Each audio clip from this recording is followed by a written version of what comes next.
Welcome everyone to Comics from the Multiverse, episode 493. I am Peter, and joining me as always is Matt. Hey, what is cracking, people? This is a DC Comics podcast. We get together and we talk about the books we read this week. Coming up on this week's show, we have DC KO Boss Battle issue 1. Well, Matt read it anyway. I'll tell you right now, Matt was pulling a lot of heavy lifting this week with some of the extra things he decided to read. But he read Boss Battle. Despite the fact that it lost the vote, he still went out and did it anyway because he's insane. But we also have Absolute Superman issue 16, Batman issue 6, Absolute Green Lantern issue 11, Batgirl issue 16, Poison Ivy 41, GSA 16, and again, Matt decided to read Superman Chains of Love special issue 1, so he can tell us about that. And then, of course, we'll round out the list with The Nice House by the Sea issue 7. So decent list of things to talk about this week. Yeah. Some stuff to dive into and whatnot. Before we get into anything else, though, I'll just ask Matt how his week was. It was okay. Again, crazy things. I did get to go to Live Dynamite on Wednesday, AEW show here in Vegas. Yes, got to be a part of a phenomenal crowd moment. I did cool. See it going viral. Yes, the chant. I assume that was the main event. It was right before. Yeah. Again, as far as I know, my buddy sitting next to me started the chant, so that's really cool to be a part of, and it broke the median wall and broke containment, got out to regular normie news, and we got a great MJF reaction gif out of it. On top of everything, the reaction that says, "I'm supposed to be the heel, but I don't want to say anything shitty about what's happening right now, so I'm just gonna." Yes, I feel like you could put the curb music behind it and it would fit too, Yeah, so I can see it. And I've used it numerous times this week since Wednesday for things, for questions at work and whatever. And even if you don't know he's a wrestler, the look on his face conveys enough that it's spot on. So, that was the majority of my week. And that's, again, what led me to be what I thought was behind on books until I kicked it to overdrive come Friday and got, an ungodly amount read. Yeah, I thought this was a fairly lightish week, and then Matt's like, "Oh, I read 3, you didn't." I'm like, "Okay, well, I guess you're gonna overdrive then. That's fine.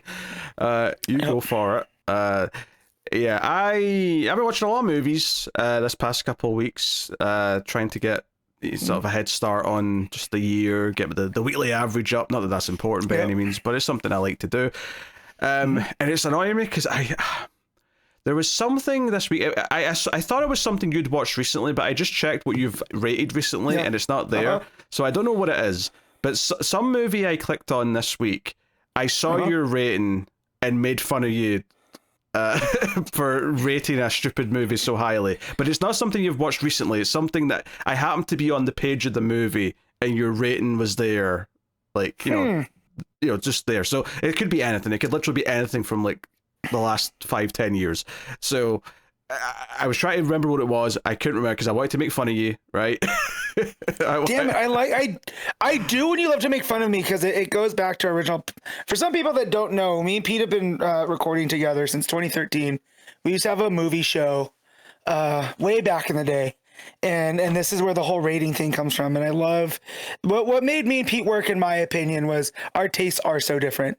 Right? I adore Kong Skull Island, and Pete thinks it's mediocre, right? It's not even that he doesn't like it. He's just like, it's a movie, and that's what always made us work. I'll never forget, there was a time where we used to do a show where, much like the comics, you vote, on which one, and we'll watch it. And Pete would pick something from his taste.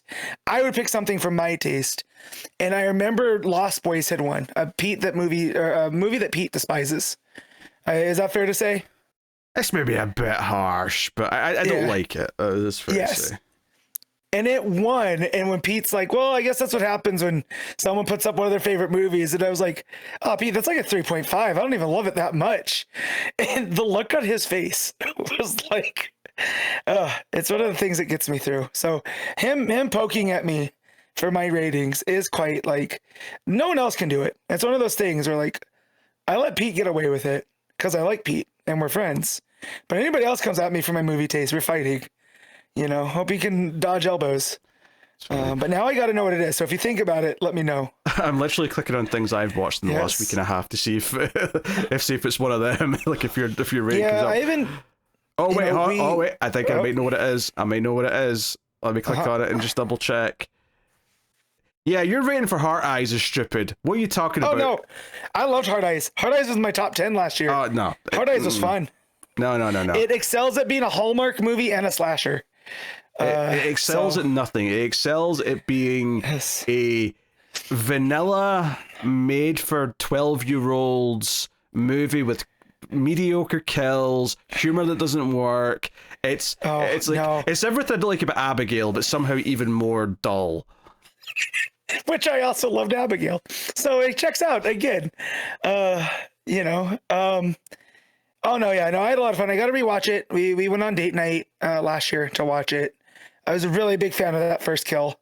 And again, I remember a lot of the movie, but being almost a year in between watches, but I did love how much it felt like a very generic rom-com, but also it hit the slasher itch for me, but I enjoyed it. Nah, it's a crappy post-Scream slasher that's obsessed with the whodunit element. Nah, in the bin, not very good at all. I cannot recommend Heart Eyes. It was shit. I gotta say, maybe it did make my top 10, but I know it was high. So let me look at my list from last year when I ranked things. Yeah. It came in at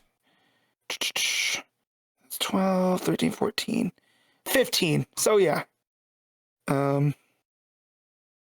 yeah, it was in the top 10 for a good chunk of the year. And then I watched other movies. So, well, something bumped it out of the top 10. Man, there must have been some gold out in 2025. I can tell you right now, it's not even in my top.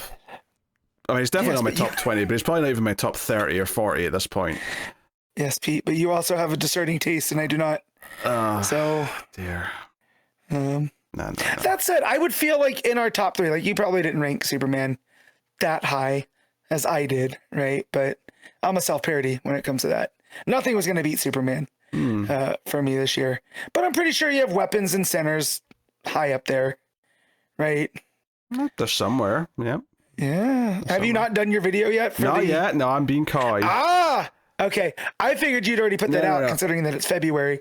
No, because we're actually on Collector's Cut. We're doing a 2025 season where we're going through a bunch of the more acclaimed 2025 movies, which we only just started recording last week. So, in theory, in about 8 weeks' time, my top 10 of 2025 might be heavily different because I'm watching a lot of the highly acclaimed movies from 2025. Yes.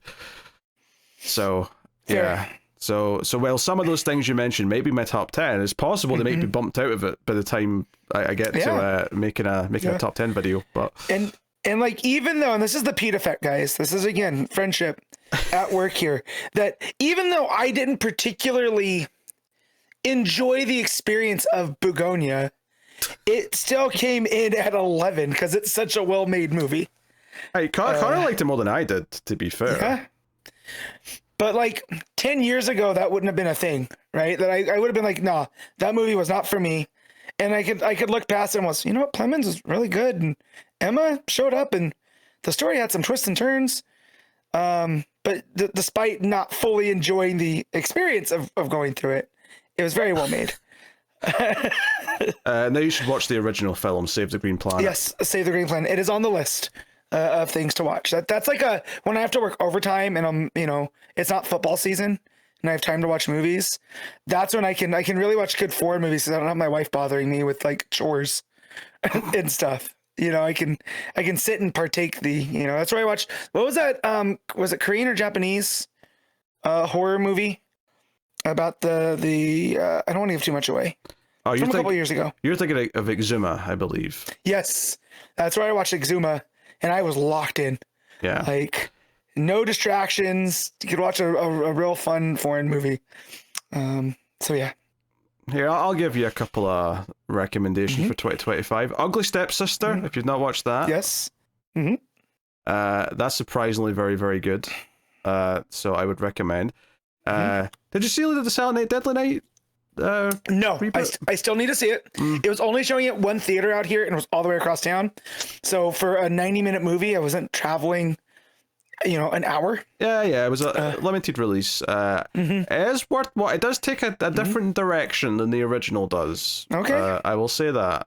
So, I could see you having fun with that one. But yeah, I like that actor.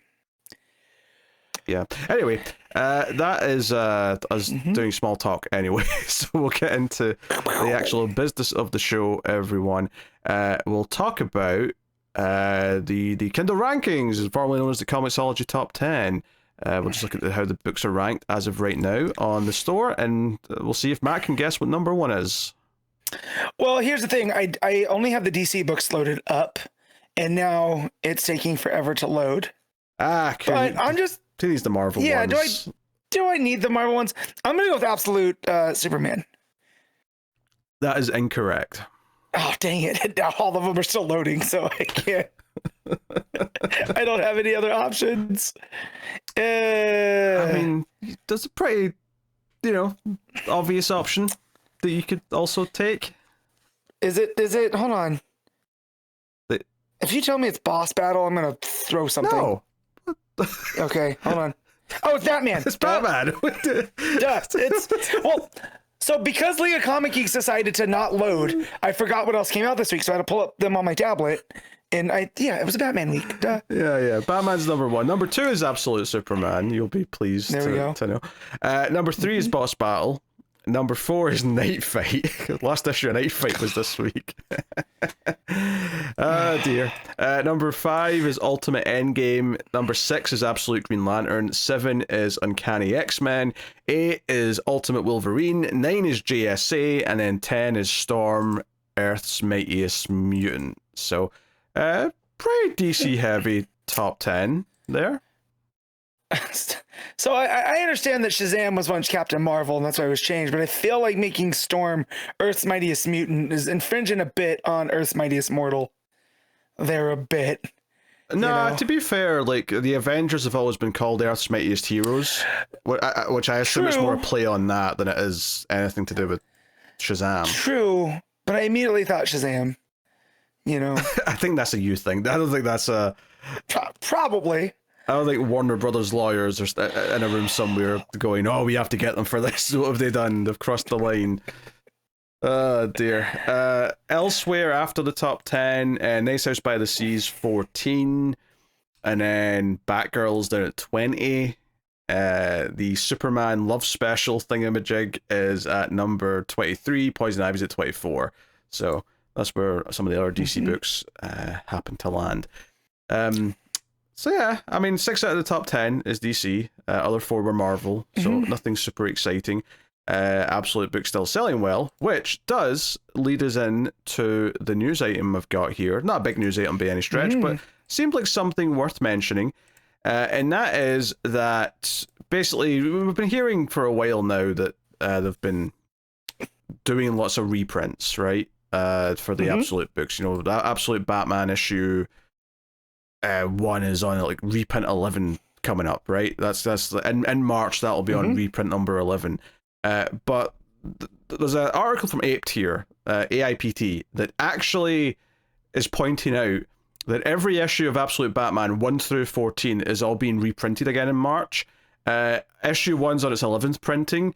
Issue 14's on its 3rd printing, and basically the rest in between are all somewhere between that. Like issue 2's on its 8th printing, issue 3's on its 7th printing, 4's on its 6th printing, and there's a bunch on their 5th and 3rd printings. It's insane. And it's not just Absolute Batman. That 11th printing is the biggest number for sure. But you go to Wonder Woman, issue 1's getting reprinted for an 8th time in March.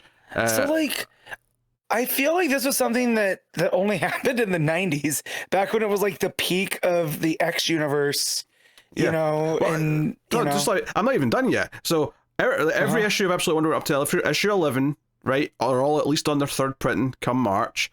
Absolute Superman, issue 1's going to be on its 7th printing, and everything up to issue 10's on its 3rd printing come March. Absolute Flash, 4th printing for issue 1, the rest of them are all on their 3rd printing up to issue 5 come March. Absolute Green Lantern, First is on its 4th printing, and then issues 2 through 4 are getting a 3rd printing in March, and then Absolute Martian Manhunter, issue 1's on its 4th printing in March, and 2 through 6 are all on their 3rd printing in March. So every Absolute book is getting printed at least a 3rd or 4th time, up to whatever issues I mentioned there, right? Depending on how long they've been going.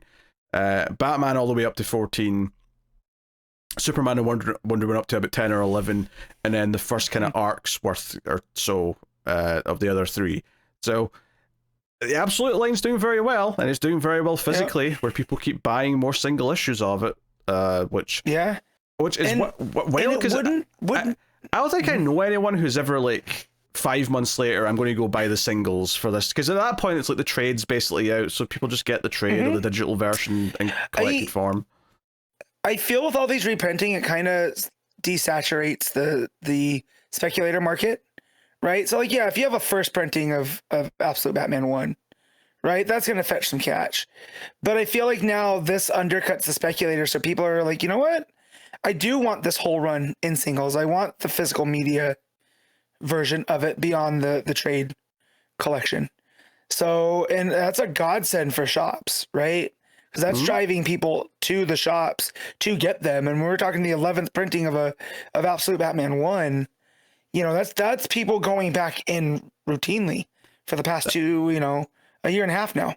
Yeah, because that's not even a 2025 book, that's a 2024 book we're talking about still getting reprinted. And yeah, like every issue is getting reprinted. It means people are going in and try to fill in gaps. Maybe they started buying them after an arc, or maybe they're just starting from scratch now, and like there's demand for all these.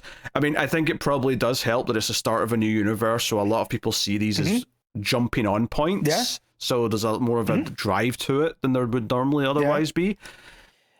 But and from what Scott Snyder's been saying online too, as the like when they talk about the speculation for like the Poison Ivy stuff, the pre-sales for the Poison Ivy broke records, he said, for that arc, that issue that's going to introduce her, so they're already planning on doing a bunch of reprints for that one because of the hunger that's going to be there, which is great, for the brick and mortar shops. That again, it's a godsend. I know my comic shop that I go to now, not as regularly now, right? Because like I'm running out of space, so I swing by every so often. But they would get by with like board games and Magic the Gathering cards. And the last time I went in there, he was like, "Yeah, more people are picking up comics too," and a lot of it is because of the Absolute Universe. And he hadn't seen anything like that since when the MCU movie started popping off, back in 08, 09. So people were coming in to pick up Marvel comics. So it's, I love it. I love when they become a pop culture thing. Yeah, but did Marvel books, even in the MCU, I feel like some trades did well back then. I don't know if I remember like Marvel single issues starting to fly off the shelves in 2008. No, or so. Not single issues, but I just meant in the driving of traffic to the shops. Oh, sure, deals that he was seeing, people that he's not used to seeing come through regularly. It is kind of nice that this isn't driven by something like that, though. Like, it's not like a movie. It's not like tying into something else. Like, yeah, obviously it's a new thing, but it's a new comic book thing. Like, the Absolute Universe is just here for the first time on its own merits. I wonder if this is how it felt when the Ultimate Universe kicked off originally back in like 2000. Because I know that was before I had like my own independent money when I got to college and started picking up comics regularly there. I remember me and my dad looking for comic shops close, and we didn't have any in Vegas. Like, well, I'm actually in Henderson, which is a suburb. So we had to drive into Vegas so I could go find the Ultimate X-Men comics. Cause that's what I was into. And yeah, I remember finding like this set that had the first 3 issues in it because it was so hard to find the first 3 in singles back in like 2001, whenever it debuted. So I wonder if this is what that felt like to the regular readers back then, how we feel about this Absolute stuff now. Yeah, I'm not sure. I'm just curious, actually, if I do comic book... Oh, here we go. Top 20 graphic novels for the full year 2025. This is what I wanted. Thank you very much. And this is based on units from Comic Hub, which is the main thing a lot of the shops use now to order the comics from the the publishers. So I was just curious here. This is a very DC heavy list by the looks of it. So there's a top 20, so I'll just count down from 20. So number 20 is Transformers Volume 2 from Image. 19 is Transformers Volume 3 from Image, so Transformers doing all right. Number 18 is Absolute Martian Manhunter Volume 1. So that's cool. Makes sense. Yeah. The other thing I'm seeing a lot of here at a glance before I say them all is a lot of DC Comic compact editions. Those are doing well, apparently. So number 17 is compact edition of Kingdom Come. 16 is the compact edition of Long Halloween. 15 is Teenage Mutant Ninja Turtles The Last Ronin. That get a hardcover. 14 is Beneath the Trees Where Nobody Sees from IDW. 13 is Ultimate Spider-Man Volume 2. 12 was Absolute Batman Volume 1 hardcover. And I'm only specifying that because the soft cover is going to be there. And then we got number 11's Invincible Compendium Volume 1. That just seems evergreen because of the animated show. Number 10 is Compact Edition of Watchmen. Number 9 is Invincible Digest Edition Volume 1. Number 8 is Supergirl Women of Tomorrow. Oh, I wonder why that's doing well. Number 7 is Absolute Superman Volume 1. Number 6 is Ultimate Spider-Man Volume 1. 5 is Absolute Wonder Woman Volume 1. 4 is Compact Edition of All-Star Superman. 3 is the Compact Edition of Hush. Not Hatush. Hush. Number 2 is Compact Edition of Court of Owls. And number 1 is the softcover of Absolute Batman Volume 1. So that's the only one that had both the softcover and the hardcover on the top 20. Whereas the rest appears to just all be the softcovers that are on the top 20. But yeah, it's a very, very DC heavy list. In fact, I'm pretty sure Image have more books on here than Marvel do. Which, but maybe IDW might even match them or have more, which is saying something. So, hey, I don't know, just interesting to see that and notice that, like, outside of the compact editions, all of the top DC books are all the absolute books. That's all the new DC books that are on the top 20. So yeah, it's doing well both in singles and collected editions. I imagine it's probably doing fairly well digitally. In fact, hell, it might even be people who are reading it digitally who are going on to buy the hardcovers and soft covers after the fact. Yeah. Especially since, I mean, you just know they're going to milk it. You're going to get deluxe editions of these runs. You're going to get omnibuses probably down the line.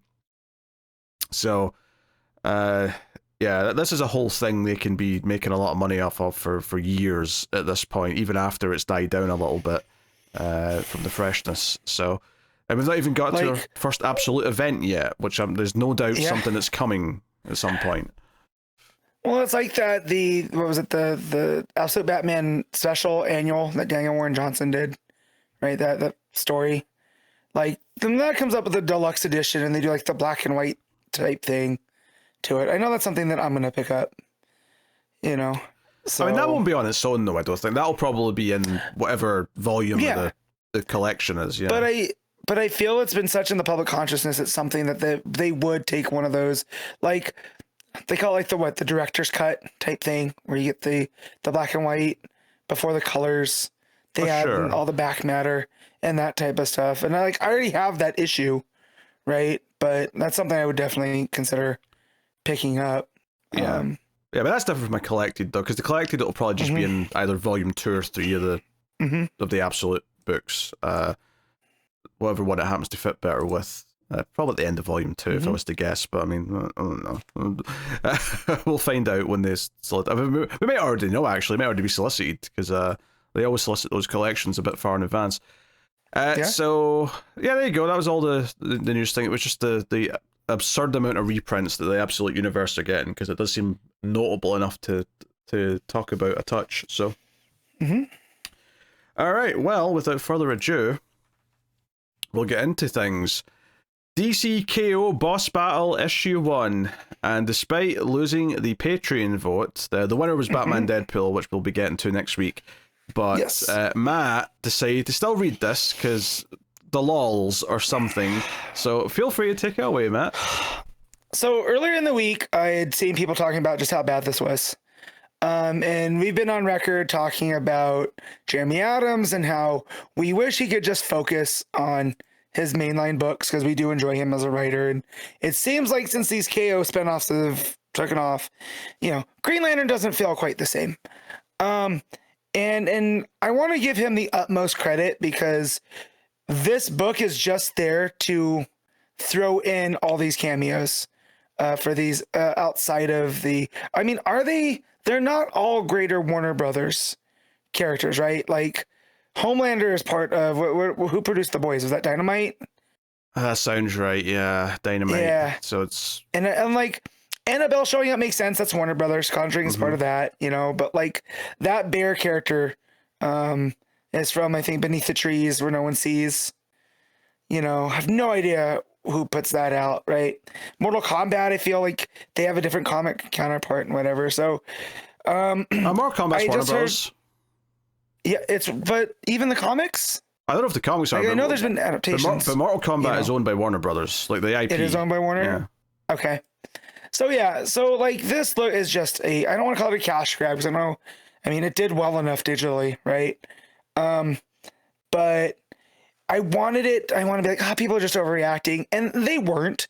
I'm probably going to be a bit more kind to it.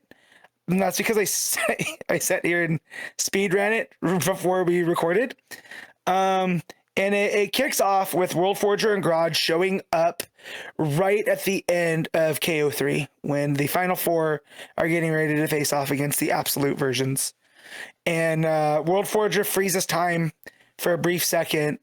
And because he's come up with a plan that if they try to face the absolute versions who are like charged with the Omega energy, they're just going to lose, right? Because they were born in the Omega energy.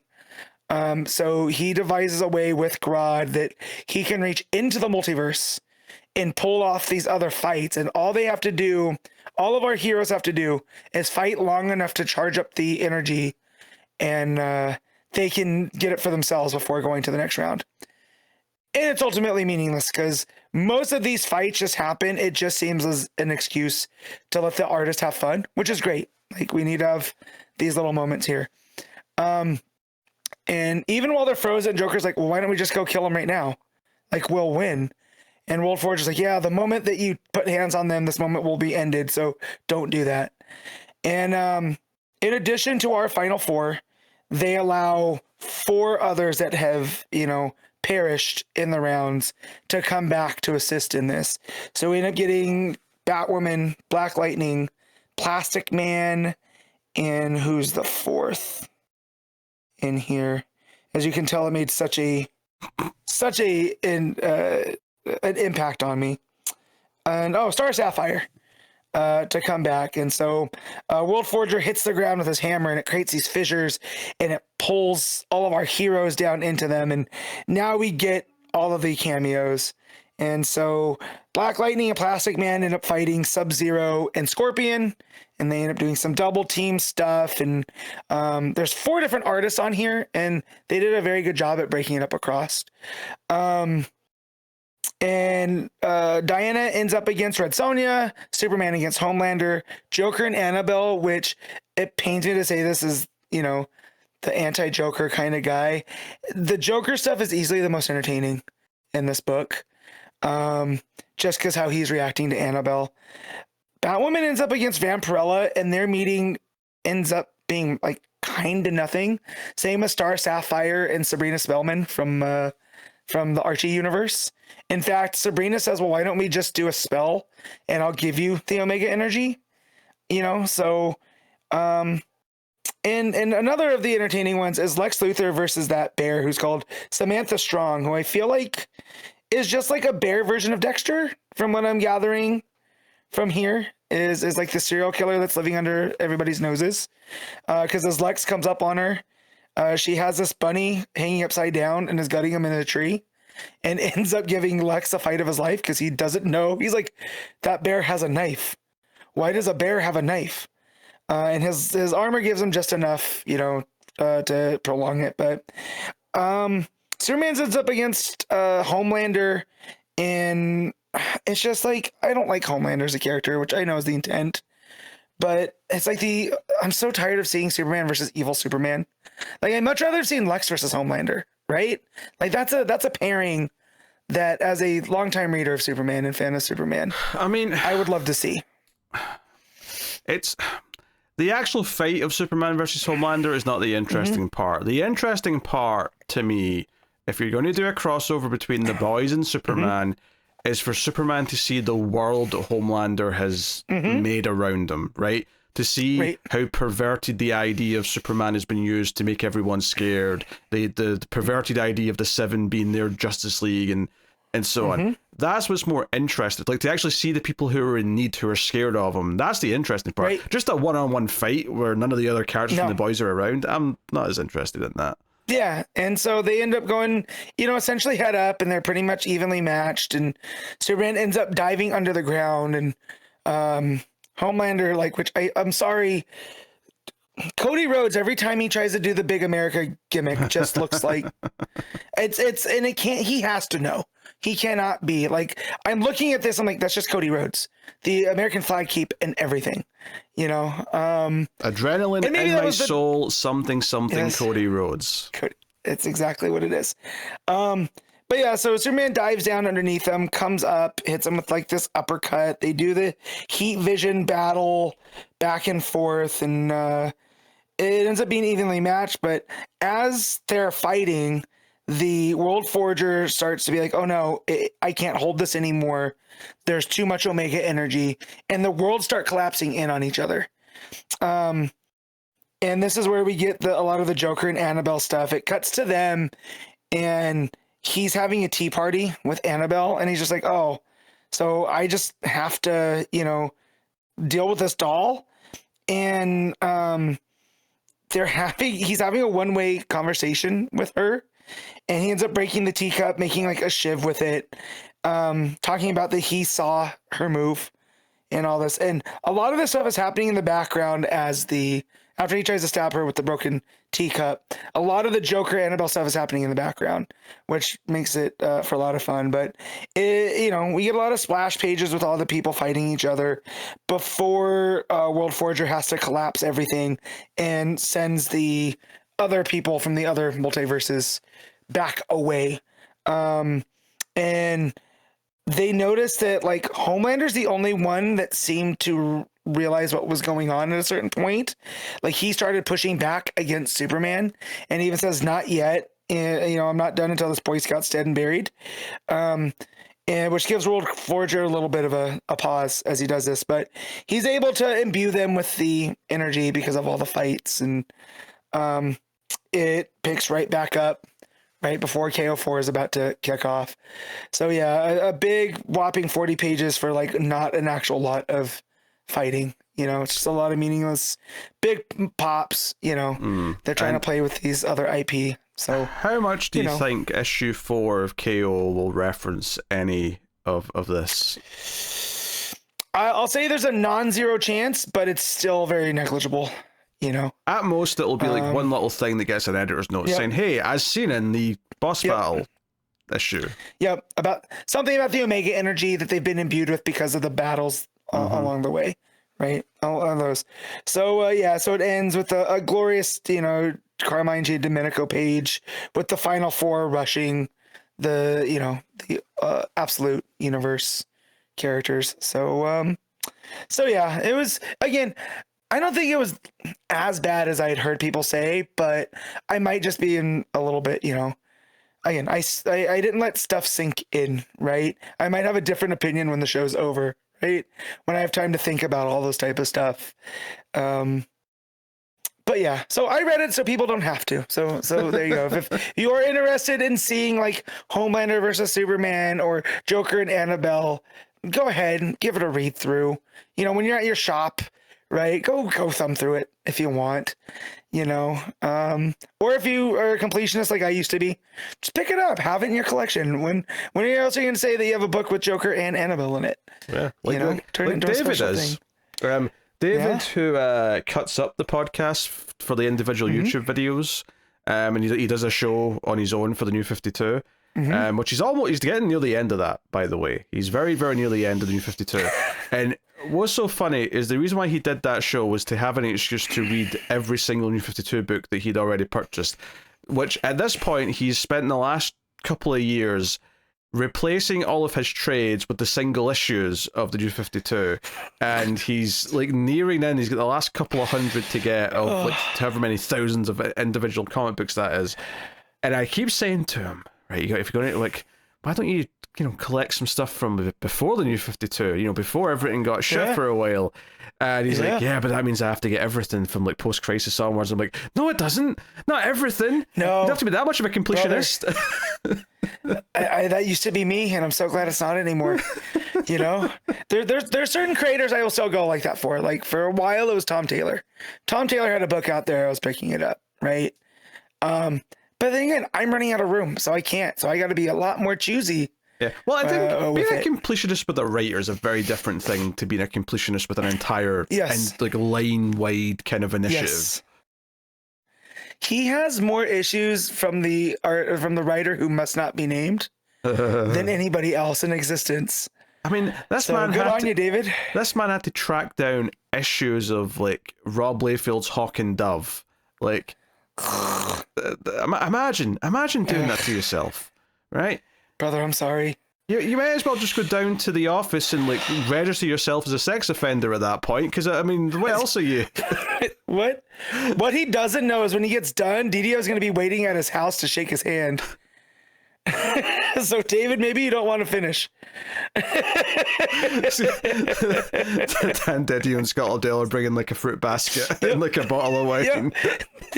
They're gonna have a big check with no money on it, but just the big check that says you did it. The Publishers Clearinghouse. Didio's knocking on the door like Ed McMahon. Oh, no. Don't answer the door, David. It'll be a big check for new $52, meaning it's $52 of made up currency with Dan Didio's face on. You know what? I would pay good money to have money with Didio's face on it so I can burn it. Oh, the dark times.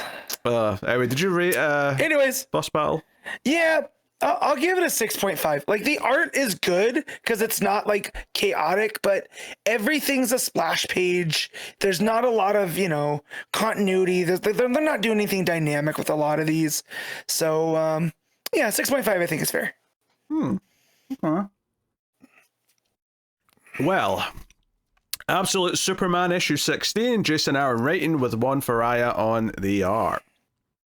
So, we left off in the sort of the cliffhanger being the showdown that Hawkman was here to confront Superman, and we start this issue with a flashback to the origins, seemingly, of this version of Carter Hall, who in 1940 was digging for Lazarus, looking in the tomb of Teth Adams. So we know we're getting to the hierarchy of power in the absolute universe changing soon. Yes, we are.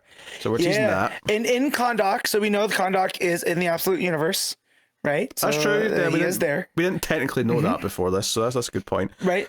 So and there's a bunch of like things like in the walls, like there's like paintings at one point of what I'm like maybe like representations of Brainiac, because there's like 3 dots on green skin. Maybe I'm reading too much into it, but we're seeing that, and we see this giant, morning star in the wall, which ultimately, when Carter's friend here betrays him and says that he's going to sell all this stuff to the Nazis instead, which, by the way, may be the first confirmation that World War II definitely happened in the absolute universe. So that's something. And definitely this guy pulls up a lock from Raiders of the Lost Ark, right? He's like, he cuts his line, leaves him hanging there, and it's just like, look, man, there's no such thing as good and evil, just money. I don't care who ends up with it as long as I get paid.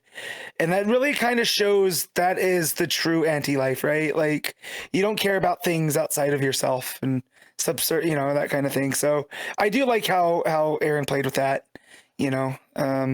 the moral failings of this guy. Although in the absolute universe, those aren't moral failings, right? Those are probably strengths. Yeah, well, we ultimately know that Carter's eventually going to turn to the dark side. But having said that, to save himself, he grabs the Morning Star. And the next time we see him, because it sort of ends, it's like a little cliffhanger, and then you see the full page where he comes out the well, and the Lazarus, like the old school peacemakers, are like surprised to see him, and he's got big, big wings, and there's blood all over the weapon, as if to say he just bashed that traitor's brains in and left him for dead down there. Like, I know he's a bad guy. I know what he did to the absolute version of Oliver Queen, but him coming up with the wings and the bloody mace and him going, I'm one of the good guys. I was like, I kind of like him. I kind of like him. He's going to do some bad things in the future, but in this first moment, like, he's got the cool factor. Although it does kind of imply that he's off a few other heroes, because he says Oliver Queen's name at the end of a list of people who didn't see things correctly and had to be taken care of. And you don't want to end up like them, which is basically the crux of this issue. Is he's here trying to like convince Superman to like give up his bullshit and like see the bigger picture and work with Lazarus instead of against him. And there's stages to this conversation. There's the early part where Superman keeps speeding off to go and save someone, and it really pisses Hawkman off, where Hawkman's like, would you stop doing that? We're having a conversation here. So there's a lot of that going on. Ferreyra's art here, I really like the when he lifts up the mask, so you see his face underneath, but you've got like the hawk sort of like beak over the top of his head. There's a lot of detail there. I think Ferreyra's really nailing a lot of that stuff. There's that, and then like all the bandages too, like he gives it this organic feel, right? With like, it'd be very easy for Hawk to do the like pulp version of Hawkman, but here with like the bandages around his face and the way that they're receding with the flip kind of deal, like there's this weird organicness to it.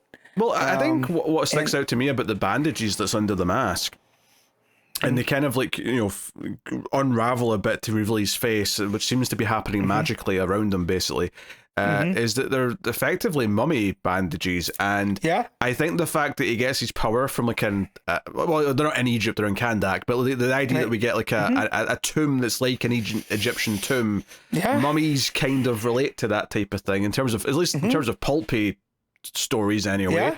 So it makes some sense. I can see the logic there that they've decided to give him that.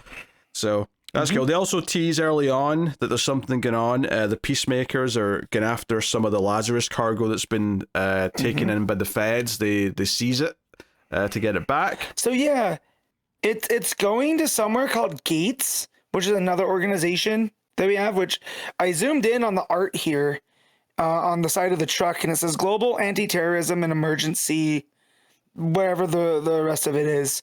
But yeah, so we're adding, and it looks like wings spread out over that too, right? So we have another group that seemingly is trying to get their hands on all this stuff too. And we actually don't know if they're a good group or a bad group. I mean, it sounds like a good group from the name, but who knows if that's just... Yeah, and things go sideways, right, with the Peacemakers, because they're loading the stuff in, and it looks like one of the things breaks containment, and in a very buddy horror fashion. This is a tease for the end of the issue. This is obviously teasing what's going to pop up at the very end. But these guys are just loading it into the truck, and the Peacemakers attack, and it ends up leading to this thing breaking out. So yeah, basically the Hawkman is just trying to pull the, hey, I've been doing this for a long time, and some of you superhero beings show up, you come and go, and it is kind of weird how there's like a lot of you at the same time, and Superman's like, what are you talking about? Who else has shown up? And he's like, oh yeah, there's that Bat fella over in Gotham, there's the witch over to the west, and then whatever hell happened in like Evergreen or whatever, like he basically lists everything but Martian Manhunter, because I don't think anyone really knows about him.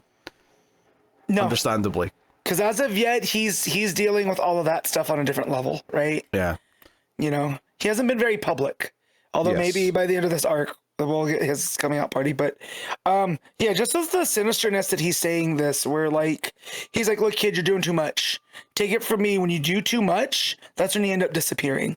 He's almost like a mob enforcer at this point, and that's where he lists all the names of Iron Monroe, Wesley Dodds, Dr. Fate, Oliver Queen. So that's what we all saw in that Absolute Power one shot. We saw a lot of Hawkman going around and taking care of those people. So this is a bit of a connection to there too. Yeah. So basically, he's not happy that Superman's not really going along with this. And especially when he says, hey, you should probably work with Lazarus. And he's like, what, you mean the people who tried to turn me into a mass murderer and are trying to overtake the planet, and they're brutalizing innocent people and they're enslaving people? Yeah, I would never do that. That's a bunch of bollocks. Also, Lois has got a job at the Daily Planet, and so that's like a major development. But a couple things. The building with the Daily Planet globe is not the Daily Planet building anymore, because that got turned into condos a long time ago, and the Daily Planet building's across the street. And also Perry, who she bumps into, this is the first time we're seeing him here, he just got let go from the Daily Planet, so he is not currently working there. Yep. So former editor, as he says. Yeah, they gentrified the Daily Planet building. Those bastards did it. Yeah. It wouldn't shock me if Perry somehow ends up back at some point, but yeah, at least for now, it does feel like they're doing some fun here. But by the time we get to this, Hawkman gets pissed and starts fighting Superman. So we get a lot of really colourful art when he's swinging the star, and Superman goes bouncing over the top of a car park. Maybe my favourite page in here is when Superman just says F it, and where's the page here? Yeah, basically fires him down through like multi-stories of a building, and then he lands in the subway. It's just this big splash page, and it's just this flaming thing with all the crashing layers all the way down. It's really good. And the way that Ferreyra draws it, we see the cross sections of the parts of the building, so we can follow, where Hawkman is going through them, which I thought was a really fun touch. Yeah, there's a lot of smart choices here. Like, obviously, the colors in this page are mostly like muted greens and blues and stuff like that. So the orange and red and yellow of the heat vision really pop. But the other thing that's also kind of a strong orange color is that cross section we're talking about. Basically, wherever it's like artificially been cut into, so we can see through the building or through the subway. It's got those orange lines to signify these aren't real lines. These are just like kind of where we've put a slice through them so we can see what's happening behind them. So really cool. It's very much like they're highlighted, like if it was a video game, right? That's the thing to click on. I also like the move that. Do you know what it makes me think of, actually? It makes me think of in Terminator when they come back through time and the bubble melts whatever was in the bubble, so you get these orange outlines on the corner of the truck that's behind Arnold. That's what made me think of, bizarrely. That's pretty close too. I also like the movement here is like what sets up their fight is Superman goes to go in because he hears screams in Metropolis, and Hawkman's like, kid, if you leave me again, you're gonna make me do something I don't want to do. And so Superman's like, okay, and he wraps his cape around him and drags him into Metropolis with him. And he's like, okay, and then they get into the fight, and Superman's getting his butt whooped because he's never actually fought someone at his power level, right? Like with Roz, it was this whole, like make a statement kind of fight. And he might have been at Superman's level a little bit, but not like Hawkman. And so what Superman does is as the Morning Star is coming at him, he lets him have it full force. And it's almost like the nth metal redirects the energy back towards Hawkman. And that's what sends him back through all of this. And again, it's like Superman's learning, right? This is a guy that's now he's finding what his limits are and he's surpassing them, which Aaron's very, very good at showing that from the beginning here. Yeah, it's I think this one's emphasizing this tends to be like a Zod fight almost usually, where Zod points out that he was a trained fighter before he ever got powers, and that's effectively what Hawkman says here. He's like, hey, I was already a good fighter before I had these powers, before I had this nth metal suit. You clearly have never fought anything until you got powers, and that is naturally a disadvantage compared to those of us who had to learn to fight first. So it's a classic Superman trope to have someone like go up against him who has more fighting skills than he does. But very curious. And then the reveal, of course, at the end of this section is that the absolute version of Parasite is what's rampaging through Metropolis. And he's big, he's monstrous, he's got like a four-way mouth that opens up on all sides. He's basically kaiju-sized here as well. So that's good fun. Like, even before you get down to the bottom of the page, that panel has the inset that says, infectious substance project parasite. It has the parasite like lines. It's not like a logo, but right when you see those lines packed together like that, you automatically think parasite. So I saw that and I was like, oh, we're doing parasite, and then you get the confirmation at the bottom. It was a real fun reveal. You know? Yeah. It makes it clear at the bottom with a container that says Project Parasite. But yeah, it's once you see the purple, it's kind of like, okay, I feel like I know where we're going with this. So that's fun. And also, I don't think we've done a lot of Metropolis stuff yet, have we? This felt like kind of the first real trip to Metropolis. I'm sure we've maybe seen it in passing, but maybe with Lois when she's putting in her reports, right?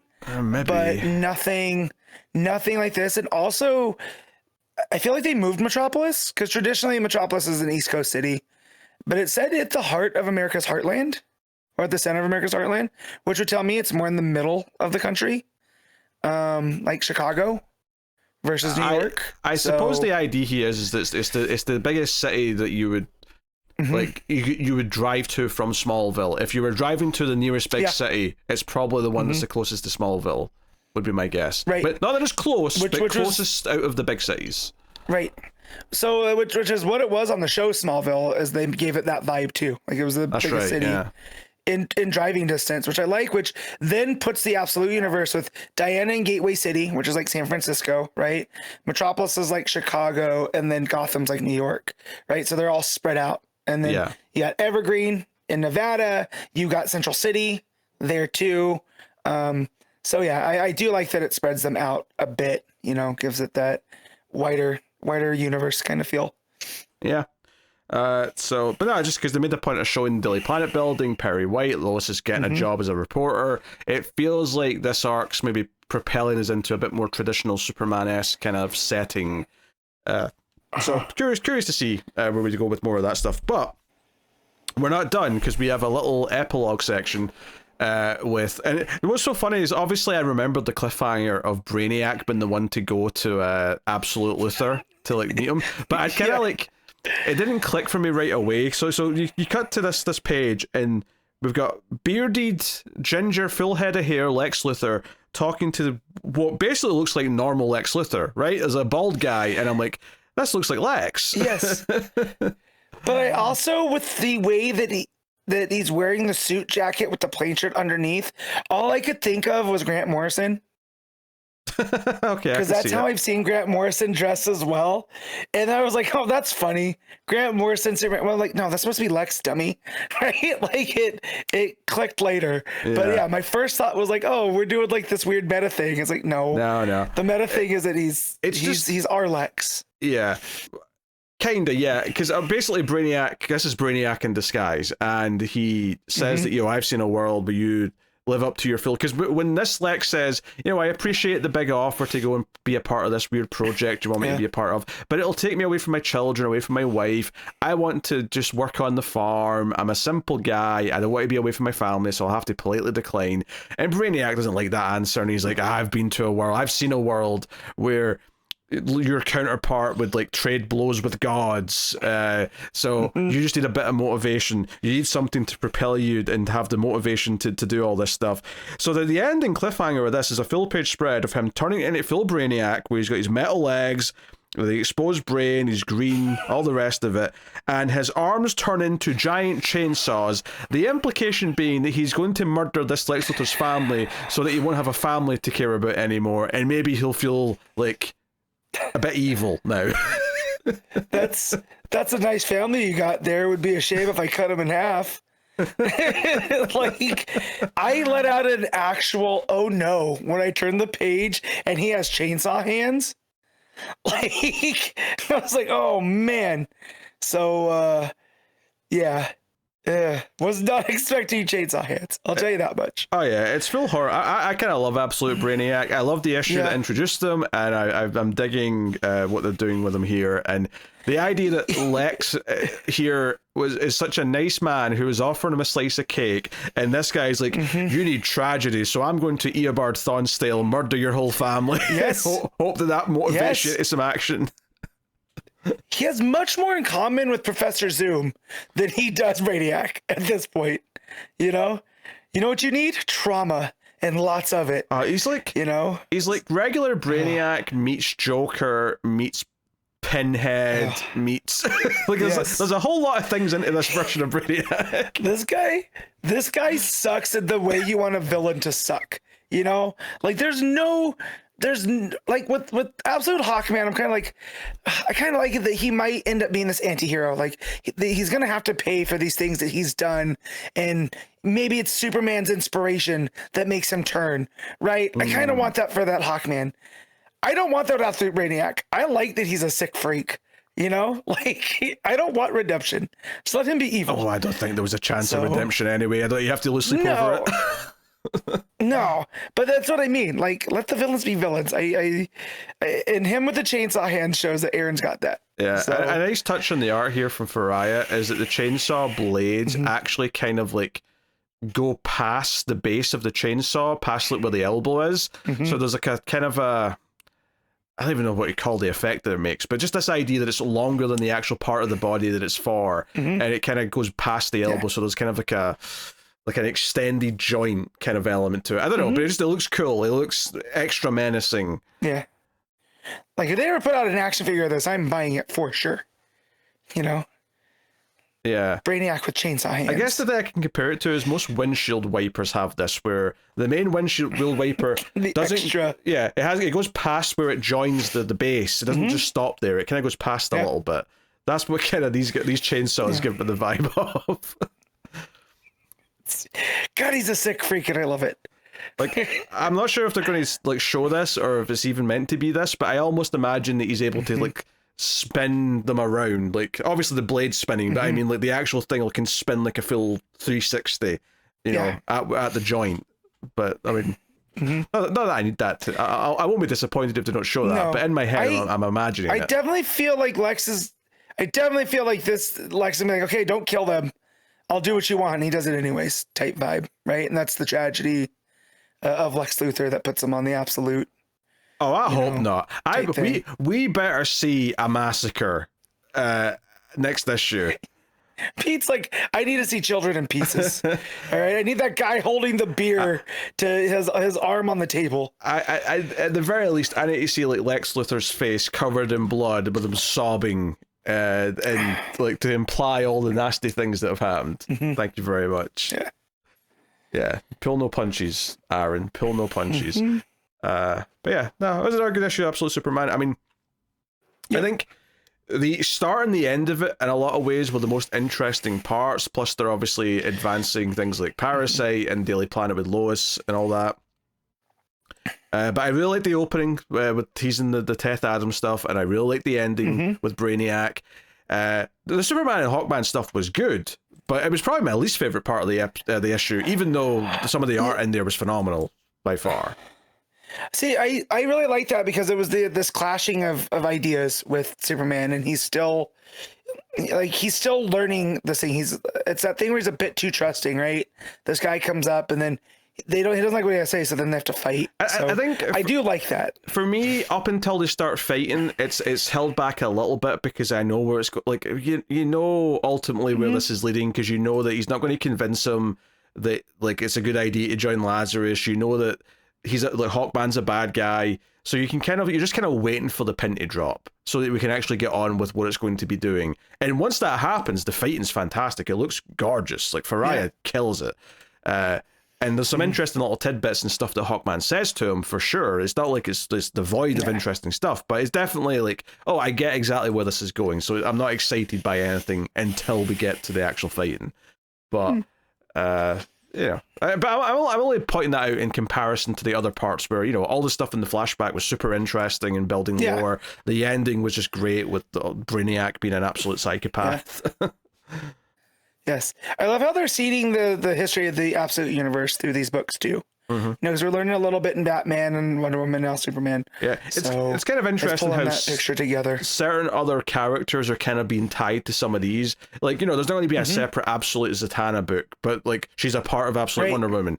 There's not necessarily, I mean, maybe there'll be a miniseries at some point, but Shazam and Black Adam are just a part of Absolute Superman's story and lore. So we kind of keep doing that, I think, which is interesting. Yeah, I like it. So, cool. All right, what are you giving Absolute Superman 16? I'm giving this an 8.5. That is exactly what I am giving it. So there we go, 8.5 all round for Absolute Superman 16. Batman issue 6, Legacy number 934, Matt Fraction writing with Jorge Jiménez on the art.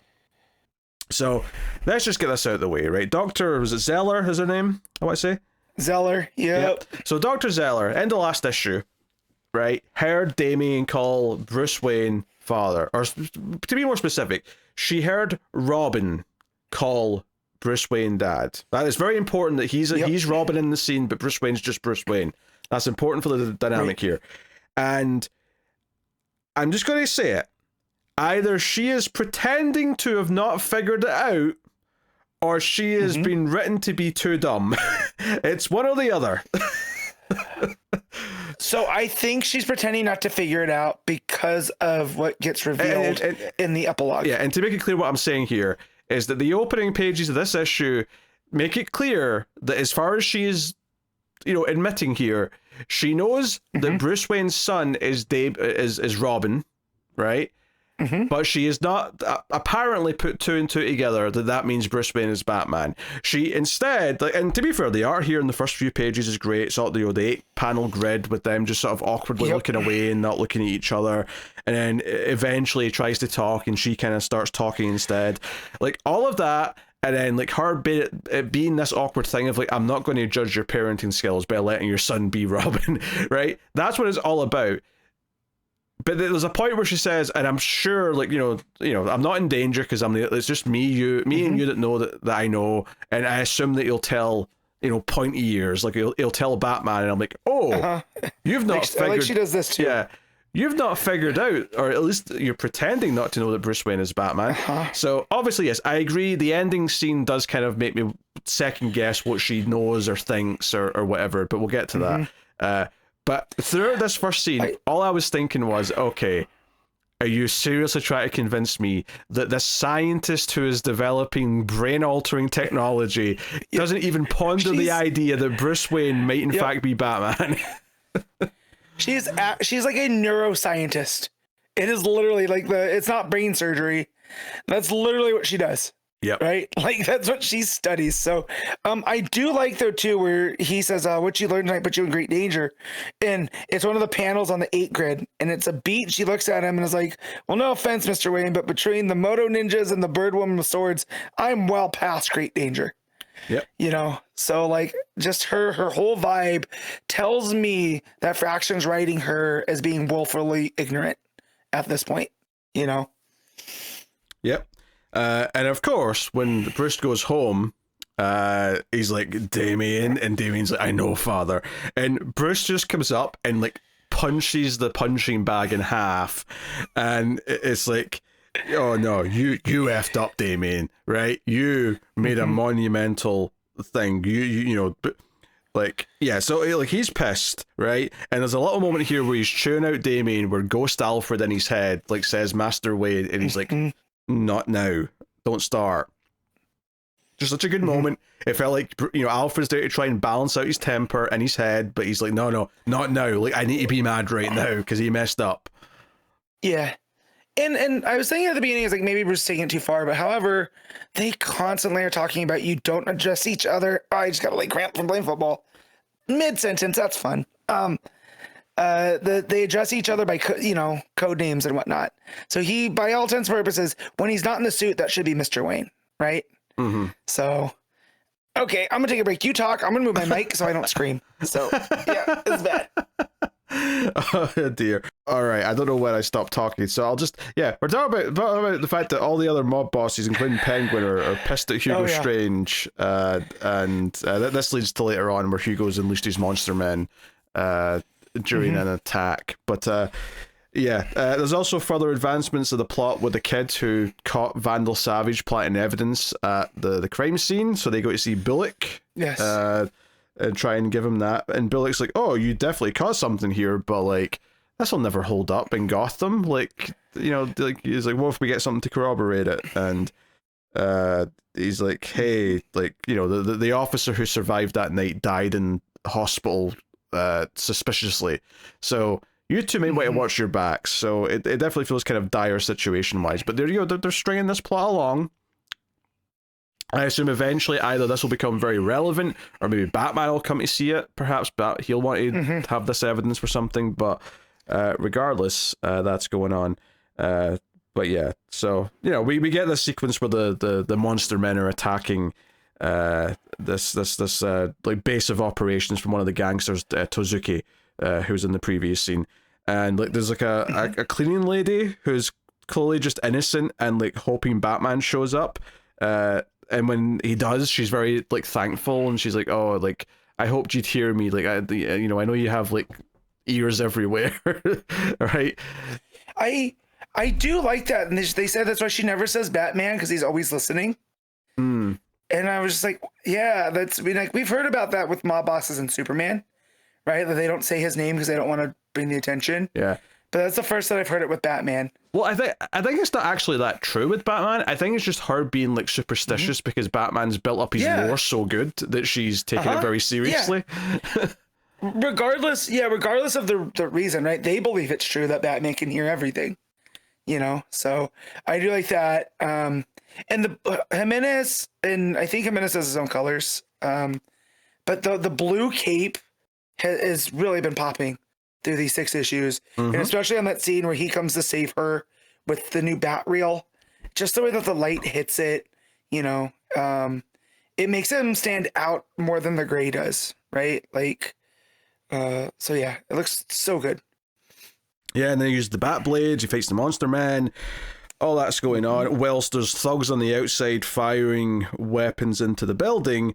And we get some nice panels of the Batmobile coming in and Batman jumping down to take some of them out.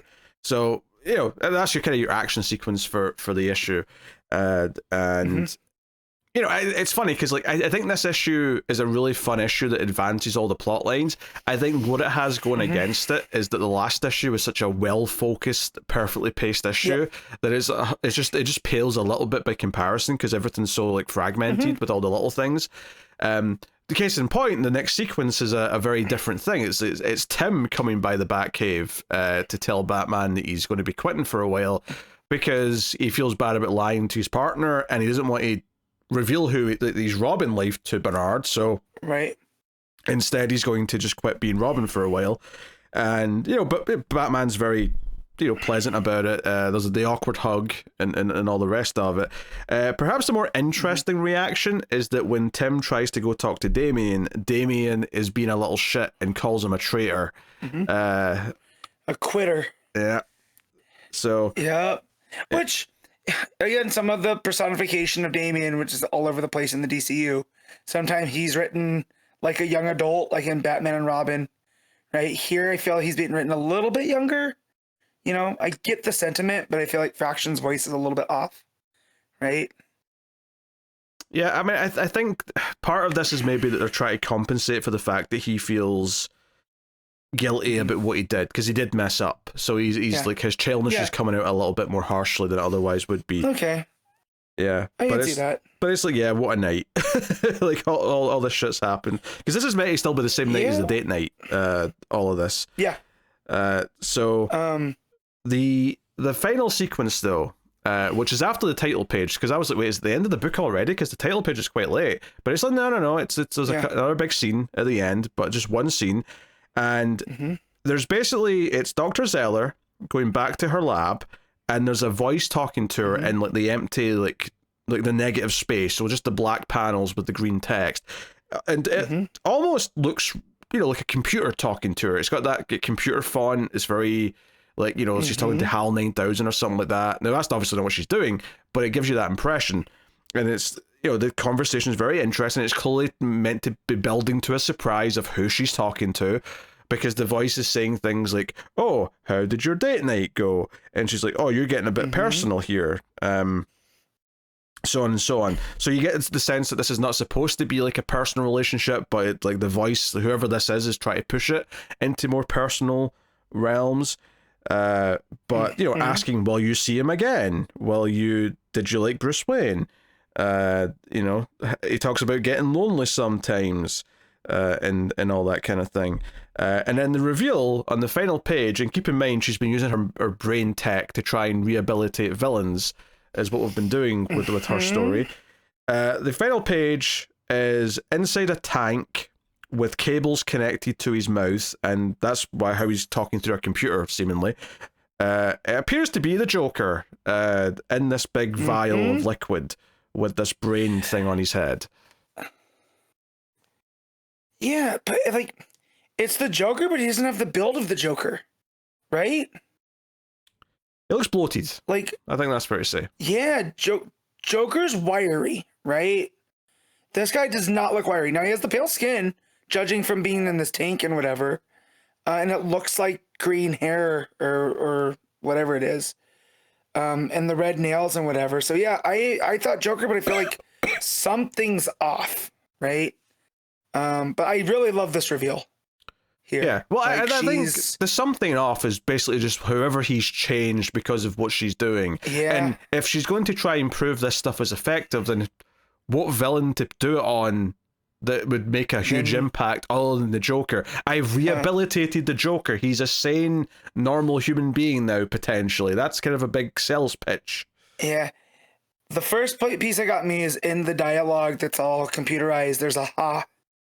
And I went, uh-oh. Yeah. They're not doing it. And then you keep going. And when he calls, Bruce Wayne, he goes, oh, yes, doctor, I did manage to reach out. I haven't heard back, but it's only a matter of time. After all, he is my very best friend.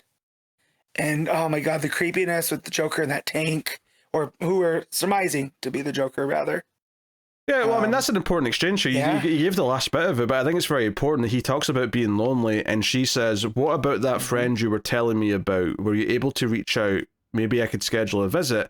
And he says, oh, yes, doctor, I did manage to reach out. I haven't heard back yet, but it's only a matter of time. After all, he's my very best friend.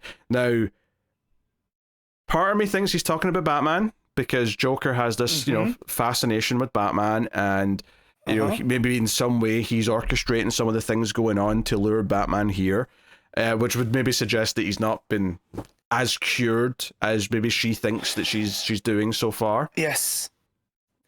And, well, she also mentions that he burns out of the titanographine, which is the stuff that Bruce gave her on the date, faster than anybody else does. Right, so that also, there's something else going on there, because you see her fitting a new piece on to put that device that she created back on him in the tank. So, yeah, so there's something clearly going on here. And then I'm also trying to remember, in continuity, when's the last time we've seen the Joker? So it's been a minute, right? If we're counting Hattush, and he had his jaw broken. And this is taking place after all that. If we're counting Hattush, it's not been that long, technically, but... That's what I'm saying. Yeah. But, this takes place after all of that, and we don't know what happened there quite yet. But yeah, I can't remember. But no, him being all bulky here too. I think if that's where they're going, right, we have this rehabilitated Joker, and he looks different to show, like, this is not the same guy, you know what I mean? I think that'd be cool too.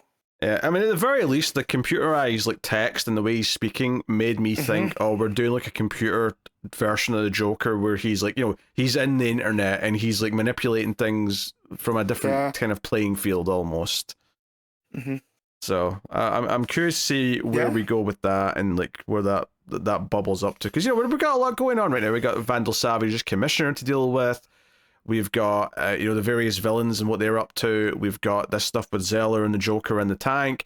And we got the stuff going on with the Robins, the stuff with Batman being kind of framed for crimes so that they can take him out. There's a lot of moving parts to this run. And it's been very enjoyable because of that, where each issue feels kind of like a full part of the story. That said, though, some of the issues feel a lot more focused and enjoyable overall, like last issue, whereas this one's a little bit more of a collection of scenes, as opposed to a really focused thing that feels like it all fits together. So, I'm okay with that. I think, I don't know whether, I suspect that he's got, Fraction's got plans for Tim long term. So I'm not sure what we're doing with that quite yet. I know some people maybe reacted a bit strongly to, oh, he's given up being Robin, I don't like this. I'm like, oh, yeah, but this is only the start of the story, and he's clearly got plans for him. I don't think that's a big deal. How many times Dick stopped being Robin before he became Nightwing? Like, there's just so many times. It's like a rite of passage at this point, you know?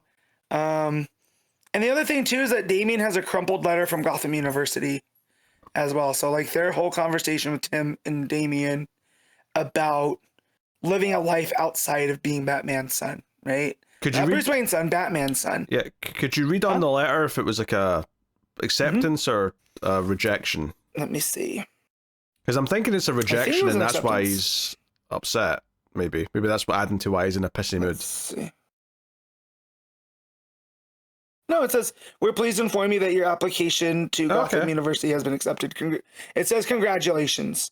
And then when you look at the letterhead, it says Gotham University because it kind of trails off. Yeah. But yeah, so it's almost like one of those things, like he's having an existential crisis as well, that like the guy who, like, more or less, he looks up to all the Robins at a certain level. And I feel like him seeing Tim take a door out, you know, scares Damian, because now that makes it a possibility.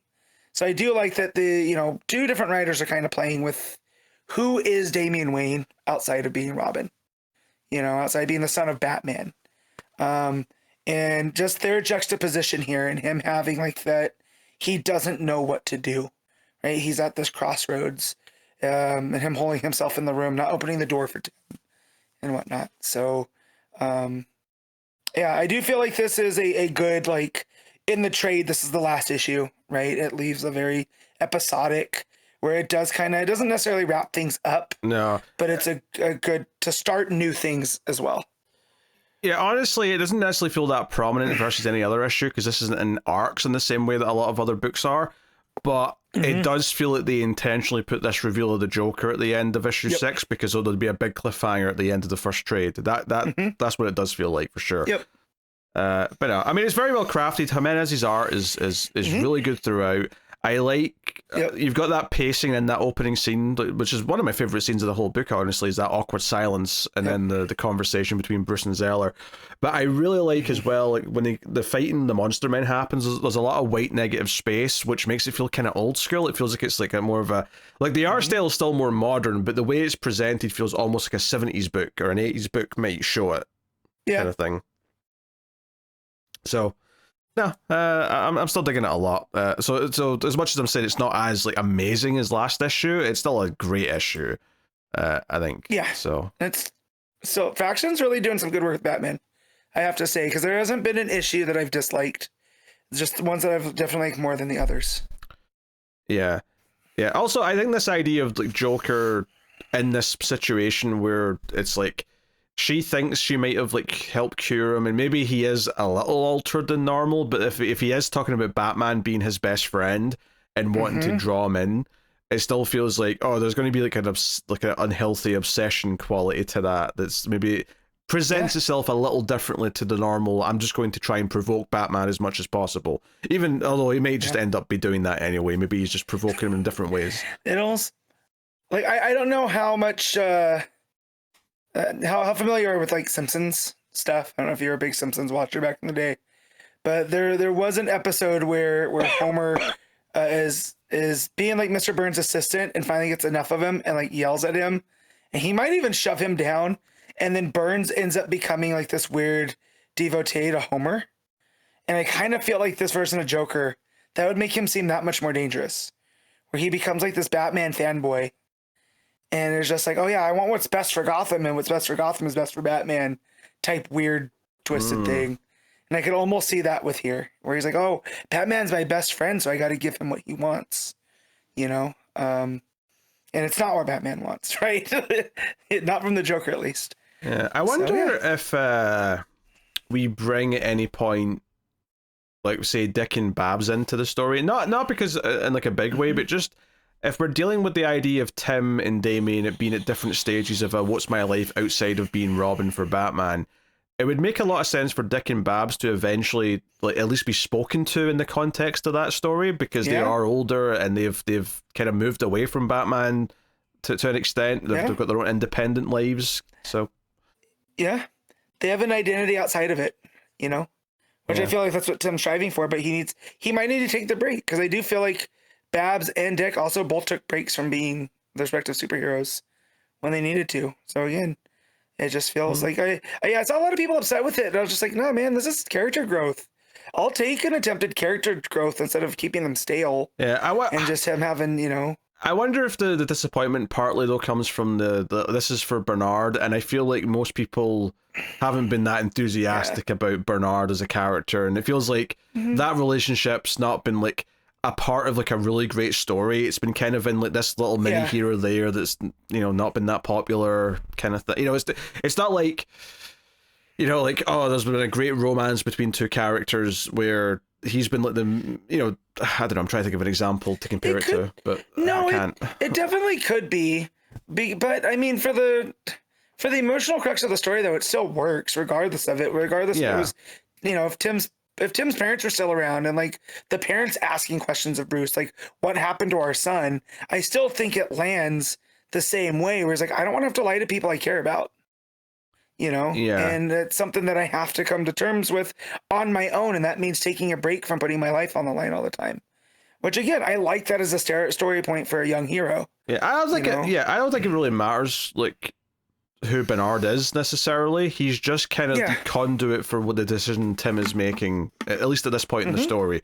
I'd be surprised if we even see much of Bernard at any point during the story that Tim goes through in this book. So I don't know. We'll see what they do with it, but I thought it was a pretty good issue. Still, I'm really looking forward to this book every month. Me too. So, what are you giving Batman number 6? I'm giving us an 8. I think I will give it. Well, I think I'll go with the 8.5 on this one as well. Actually, I really find it a very pleasant read each month, even if this wasn't as completely focused and like, I don't want to say perfect, that's maybe a too strong a word, but like last month's issue was really, really good. So there you go, that's Batman issue 6. Absolute Green Lantern issue 11, Al Ewing writing with Jahnoy Lindsay on the art. And we got all sorts of things going on here with the Obsidian project and whatnot. Yep. So fun to be had. I was having stomach troubles at early morning, so I was up taking care of business, and I was like, I can't get back to sleep, I'm gonna read. So I read this, and then when I fell back asleep, I was having dreams about the red energy, about Obsidian, about all this other stuff. So I gotta say, Al Ewing's working some magic kind of stuff here. I don't like it. I need the Lantern energy out of my brain. Okay, please come and remove it. I don't want to be a victim of Hector Hammond at this point. That's funny. But all the character stuff here, really, really working. And it clicked on me on who Absolute Chase is reminding me of. And it's Kim from Better Call Saul. Like, she just kind of has this shiftiness to her, where she gets in over her head and she's like, what am I going to do? And then she has an idea. And I was getting those vibes reading, later in the book. So, but yeah, this was, Pete, I might need help remembering some of the stuff, because it always, the new lore when it comes to the Green Lantern stuff, I'm having a hard time keeping all the terms straight, so we might need help for clarification as we talk about the story points. I love how you assume I'm going to remember all of it, which we'll find out, I suppose. So the opening teases Tomar Ray, right? And the Tomar Ray's got anger and he has to give up his anger, and he's like, F you, I'm not giving up my anger. You've not suffered, you big evil voice with the dark ring. So that's just a tease for later. We'll come back to him, right? We're a few weeks later. Hal wakes up next to Baz, and the rest of the crew are here. We got Chase, we've got the clairvoyant lady whose name I keep forgetting, and obviously Joe is there as well. They're in a hideout somewhere that Chase has had sort of prepared for a rainy day, and they're basically just going over what's happened, the fact that their boss might not be trusted because their boss is the only person who knew where Hal was at Chase's apartment, and then all of a sudden this assassin dude showed up, so we must have a leak somewhere, and they all seem to think that everyone in the room's trustworthy. It must be the boss, And to be fair, I mean, clairvoyant lady might be dead by the end of the last issue, or by the end of this issue anyway, so it's not like she's even a suspect anymore, and I highly doubt that we're going to make Baz be the traitor. So Tracy's like, I think we need to kill my boss, and they're like, wait, what? Are we going to do this? So they're putting all this together, they're piecing things, and that's basically recapping everything here. But as this is going on, we see like some testing happen. We see like some soldiers like going through the woods, and ultimately a splat, and then this big, I don't even know what to call this Project Obsidian thing, like an organic mech suit, I guess is the best way I can describe it. Yeah, because there's this big midpoint to it, right? But then there's like spider legs coming off it, and there's not 8, right? But there's enough where. I think spider legs doesn't paint the right picture, because I don't think they look spider legs. No. It's more like there's a central, like, pure black sphere that looks like it's made of like glass or some kind of marble or something, and then the outside of that there's this craggy kind of look. It's almost like big black tree trunks are the legs, but there's like 4 of them. So it's a really weird looking thing, and what they've done in the art here is there's just kind of the vague impression of a face in the black sort of glass part to make it look like, oh, Ted Rice is in there. Like there is and it's really creepy. It's like a horror movie style image of what this little face that's on this surface, or inside this like metallic or glass-like surface.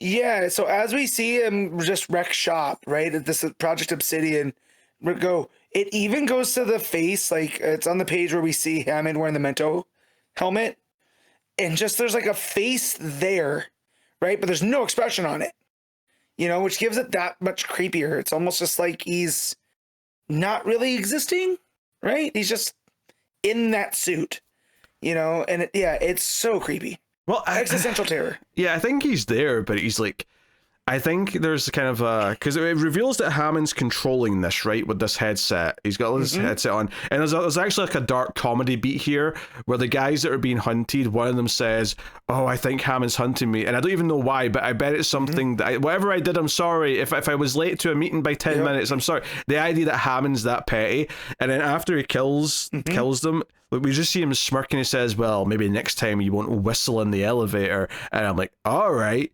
He's evil as shit. We've established that at the very least. But this all sets up that they've got this Obsidian project is this big kind of being made out of the Obsidian material. Ted Rice is in there as like the computer that drives the whole thing, but it's Hammond that uses this like sort of like headset helmet to control the whole thing. And so like they're basically debating with his like assistant lady or whoever she is. I forget who this character is, but talking about we need to, because she wants to be safer about it. We're going too fast. These people that we're killing have got families, and he of course doesn't care about any of that.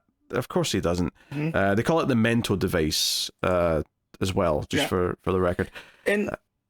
And his assistant is Carol. That is absolute Carol. Oh, right, of course. Yeah. Did we know that?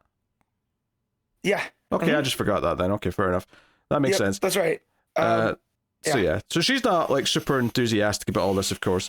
So, and she also thinks it's dangerous what they're doing here. And this helmet's really, So anyway, he's just enthusiastic. He's all about it. He wants to find Hal Jordan. He wants to find the others, and ultimately this is all sort of building up to like the Obsidian project crashing into like the Green Lantern characters later on. Right, because we go back to the other characters who are still sitting around the table debating stuff, and then eventually the Obsidian thing is going to come crashing in. Yeah, and so the Obsidian, Todd's being drawn to Hal because Hal was the Black Hand. Yes. Right. And so because Hammond's like a checks, like a magnet. And Carol's like, no, magnets repel, that's how it works. And he has this whole, well, are you the genius or am I? So yeah, I like that he's this petty, fake tech billionaire kind of vibe. And then so yeah, it's just like if we can give it an idea of where Hal is, it'll go find it.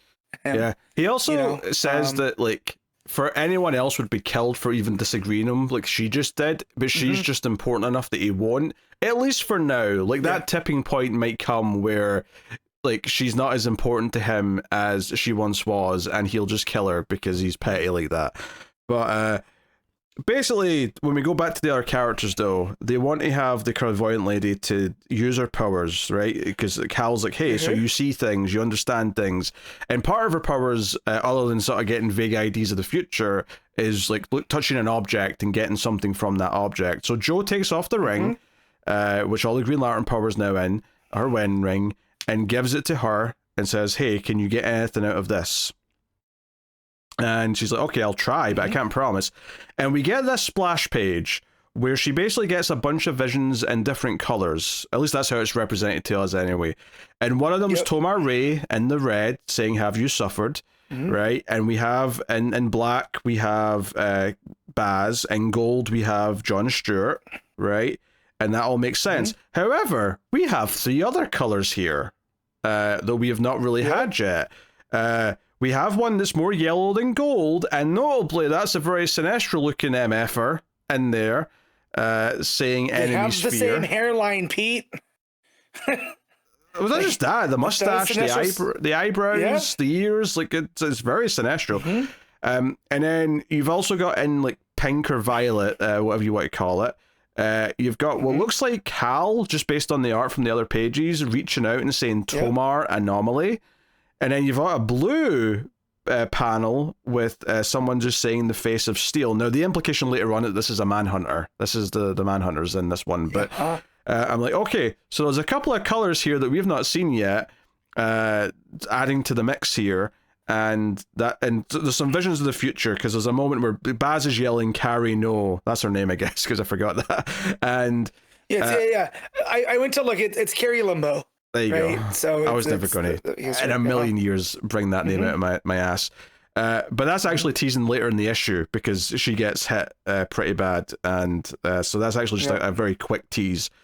So, yeah. But yeah, she's like reading the ring, and she's like, oh, the enemy is the face of steel. And then the page ends with her saying, no man escapes and then that's like the next page is the full page spread of the obsidian, I guess we'll call it the claw, coming in and swiping at her. And that's kind of the big moment there. And that's where she says, I remember this. And it was just like, oh my God, that's so tragic. She saw her dad. Yeah. But the other thing though in that page though, before she gets to the Manhunter thing, is she talks about like, so there's something huge coming towards Earth, and Joe's like, it's the Black Star world, right? John Stewart told me that. And then she's like, no, think bigger. Who's driving it? Which hand is on the wheel? And she says, the left hand, his name, it's not a name, Sin S Tro, like 3 words. And I'm like, holy shit, Sinestro's the one driving the Black Star planet, like somehow. Well, and here's the thing too, when it comes to like a cult, the whole idea of the left-handed path, right? That's the kind of chaos magic-y thing that you get into. So the fact that he's representing the left hand, and what we know about Sinestro, and that color of yellow being different than the John's gold, right? Which is part of one of the levels that we've learned so far. There's all this intention that's going on here that is just building all this mythology up even more. And it's, it's a death sentence. That's what Sinestro translates to, like, it's a lot going on here. It was a really good moment, because I was reading it and she was like, Sin S Tro, and it almost took my brain just an extra second to process. Oh wait, Sinestro, like just because it just took my brain just that little second just to like put it together. So it's like, okay, we're teasing Sinestro as the big bad, and that's cool. But then there's more stuff, because like so Obsidian comes crashing in under the control of Hammond and swipes and kills Carrie seemingly, and then Baz gets like thrown back against the wall, and his mask gets partially ripped off. It's loose, and he interestingly holds up his hand and says, "No, my mask is loose. No one show me a mirror," which is a very interesting detail. That so are you like cursed or something? Where if you see your own reflection, it'll kill you, or Yes, no, that was when he was introduced. That was from one of their cases of him and Carrie, that somebody put the curse on him that he can't look at his face in the mirror, where he'll try to tear it off, which is why he always wears the mask. Oh, I don't remember that. I don't remember that coming up. Oh yeah, that was 2 issues ago, I think, when they introduced Baz as a character. But I also love that he, in wrestling terms, he does the lucha libre hold when the lucha mask gets ripped off, and he's covering his face so no one can see it. So I appreciated that on that level. But yeah, it goes from bad to worse here. Like, bullets aren't stopping it. Yeah. Which we had known from Hammond's tests. Yeah, Chase, Joe, and Hal are running away. Although Chase does point out, okay, bullets aren't hurting it, but it does seem to distract it. Meaning there is a mind in there. Someone's controlling this thing. It's not just like a big mindless monster.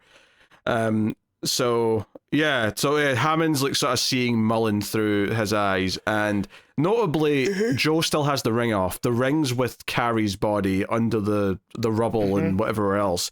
So it's like, shit, we have to get that ring. And then the end of the issue leaves them. So that's like a little cliffhanger for their story. And then the other part of the issue at the end is Guy and John. So Guy's all in red, John's all in gold. And they both got a symbol, like red, or Guy's got like basically an equal sign on his chest. And then like the parallel. Yeah, and then John's got the circle, the gold circle. So this is interesting. But basically the big cliffhanger here is that they're thinking, oh shit, something's coming, and he's like, oh, it's an anomaly, a Tomar, and John was expecting him, and he's like, oh, I'm not here to visit Earth, I'm here to take over. So Tomar Ray might be holding on to his anger a little bit and creating problems, because they're having this conversation on the moon, like they're just sort of chilling on the moon talking about stuff, and what to do. And also, Guy ends up being the first, they call it the Ayn Rao, right? Which is, he is on the same level as John, but for red instead of the gold. And says, congratulations, how are we looking at, do you think? And then he gives the out of 2,814, which of course is the sector traditionally. That's all the levels. We're not ready. So I do love the idea that these colors and what they're like higher states of consciousness, right? And this is the first time anyone has hit that red one, which again, when he sees Tomar Ray coming over, he sees, oh, it's red, something like me. And when John's like, no, that's an anomaly, you guys are different still, right? So I love all of this, how they're parsing it out. It's also hard to try to keep all the terms straight, like the Abin and the Eins and the anomalies and all of this. But yes, the idea that it's a higher state of consciousness, and Guy Gardner is the first one to show that level of restraint, which, being Guy Gardner, is hilarious. Like, that is a great joke, Al Ewing. Making absolute Guy Gardner capable of that much restraint, that he's entered a different consciousness. But it leaves these two characters on a things. cliffhanger on the moon, as well as everything going on in Earth, which, admittedly, the stuff on Earth I think is the more exciting stuff right now, but obviously we're building some big cosmic stuff with these with the other Lantern characters. So very good. I think the stuff they're doing with the Obsidian project is a lot of fun, and I think the big moments with that here are great. I think, much like Batman, I think this one like suffers a little bit from the previous issue being so good and well paced and focused, whereas this one, it's jumping between the main group, and it's jumping to the moon with the other characters, and it's jumping to what the villain's up to. It's jumping around a little bit more. It doesn't necessarily flow quite as perfectly as last issue did, where it was Joe like surviving against the hitman, and it was all very, very laser focused on that one ID and her trying to win, and it was very suspenseful as a result. This one doesn't quite have that, although there's some good, obviously, lore teases and stuff, especially that page where Carrie sees all these different things, including some new colours that we've not gotten to yet, which is interesting, because the entire thing was explained to us in these 4 colours, and now it's like, but what are these other shades, these like in-betweens and the mixing colors together? Like, what are we doing here? What is that violet? Like, I can get the difference with the yellow, right? Because we've seen that John has obtained that mastery, right? So gold is like the purest form of that. What's up with the lighter yellow? Like, what is that? You know, what kind of levers? Like, we know it's fear, right? But like, how does it pertain to the understanding of there? Is that like what happens when it mixes with the black hand? Yeah, energy, maybe. Right? Or And is he an anomaly? it's maybe more just these anomaly of gold, but like it's tinted more traditional yellow because of how he's perverting it or something.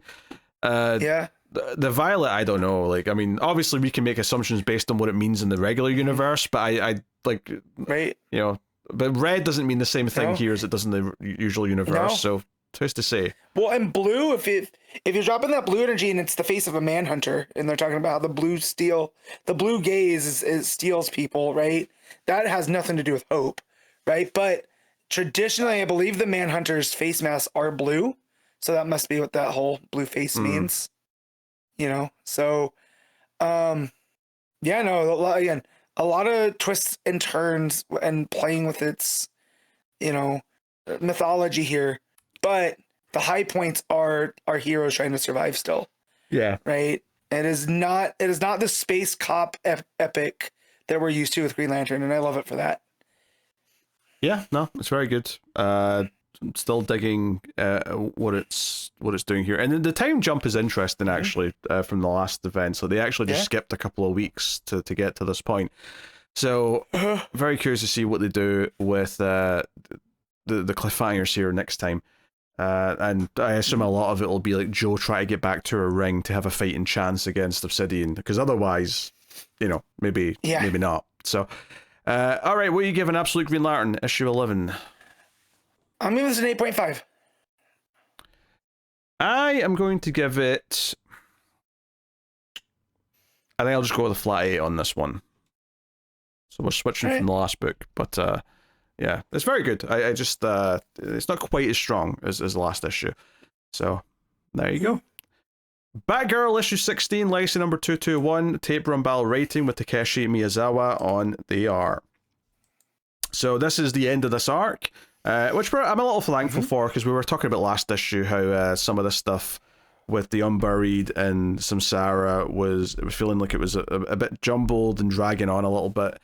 And I think this issue kind of like was a good example of this, where the action's great, right? Cass, Freudian Batgirl slip there. Cass is fighting the Unburied, and she's making some choices that I really like with, how she's siding with, and she doesn't want to be a part of this massacre and so on, and saying, I'm going home because none of this is justice. This is just, Nyssa making this play, because she wants to have the poppies for herself, and the poppies need blood to grow, so she wants all the Unburied to have all their blood, sowing the seeds and whatnot.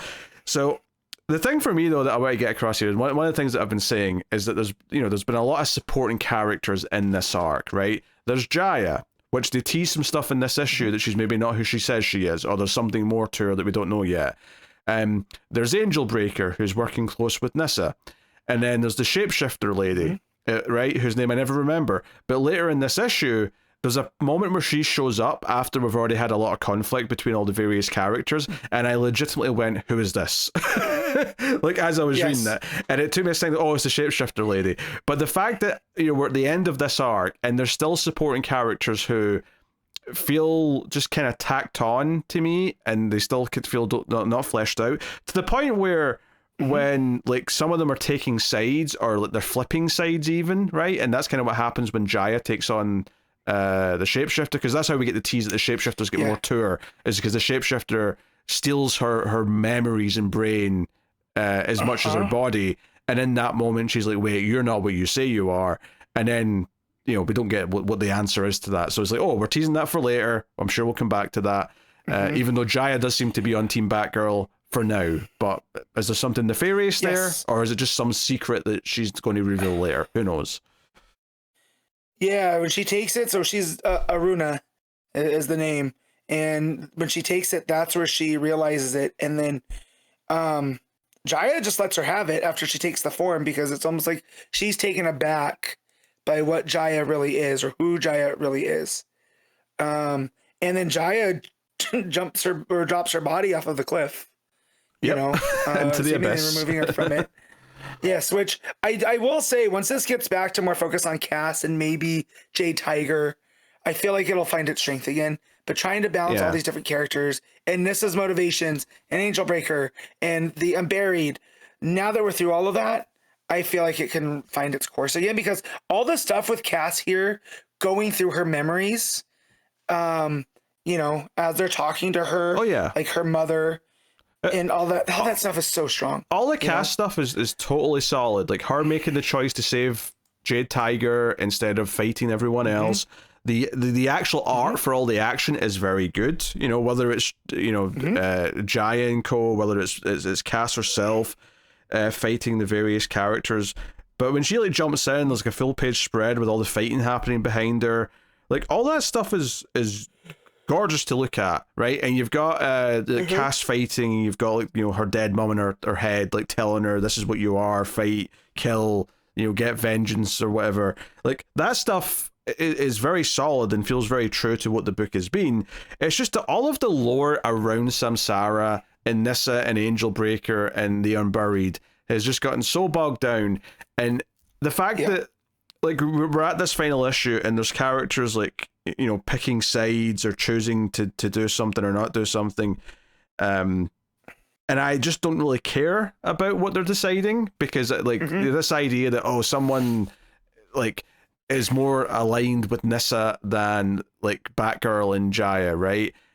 I don't really care. Like I don't care enough about these supporting characters to care about what side they're on at the end of the story. So it's not like a big deal when one of them like chooses an allegiance, because it's not like, you know, when you care about a character in an ensemble group and it feels like a big deal that they've changed sides or they've picked a side, it's because, I like all these characters and I'm invested in what decision they're going to make. I'm invested in either their journey to be more of a hero or their tragic journey to be more of a villain. But none of that's here. None of that. Like I just don't feel that strongly about any of these characters. You know, they were extra names and bodies that just kind of made it more, like, I won't say confusing to follow, but just more it's jumbled. Convoluted. Yeah, more convoluted. Yeah. And so, like, and at the end of the day, it's Nissa's doing this with Samsara because she wants her own place, because she's centuries old and she's dying. And those poppies can give her the eternal life because her Lazarus pit's broken. So this has all just been a ploy by Nissa to essentially become her dad in a different form. And I feel like we took a lot of time getting there with a lot of deception that we didn't need. You know, I just needed Cass to have to choose, like, that's not who I want to be. And I feel like this took extra issues to get there that we just didn't need. It felt like she could have gotten her there at the end of the previous arc, as opposed to this entire arc afterwards. Like, I think obviously she had to go meet Jade Tiger. I think she could have just made the choice after dealing with those assassins. You know, I'm not a killer, but I will be a sister to my brother, and let's go back to Gotham. We could have just done that there instead of this whole arc. Well, even if you want to add the Samsara stuff to give you some closure with the Unburied, if you have her side with the Unburied because of what she saw, right? That what the All Ghouls had done, and that her mom just got caught in the crossfire, but that was her mom's choice, right? And you make it about the choices you make, in that if she wants to differentiate herself from Lady Shiva, then she has to help them restore, right? So then she throws in with the Unburied instead of this whole, I can't side with them because they killed my mom type deal, you know? And again, a bunch of issues to get to this conclusion is a bit much, but I do like the final page of where Cass is putting out that mission statement of, you know, who she is and how justice is a flower and that kind of stuff. I really like it. It feels like it could have been simplified quite a bit and made a 2-parter instead of a 5-issue arc. You know? Yeah. Cut out a couple of characters who don't need to be there. Don't do the whole complex thing where we have to spend an issue and a half infiltrating the Unburied and coming back, and then more conversations with Nissa about what the intentions are here, because, you know, we get a lot of that in the first part of it where she's explaining what Samsara is, and there's a lot more of that after they've done their infiltration, because it's like, hey, I don't know if I trust you, Nissa, and then she reveals a bit more but still spins some lies, and, you know, then here there's more monologuing. It just felt like a lot of that could have been heavily streamlined. Yeah, I feel like Brombal decompressed the wrong things and compressed the wrong things. Like, just kind of switch those and like don't run back all the Nissa stuff and like give us even a little bit more time with the Unburied learning who they are to give Cass have that like pathos with them. And I think this still goes, but yeah, 5 issues out of 2 issues of content really feels like it.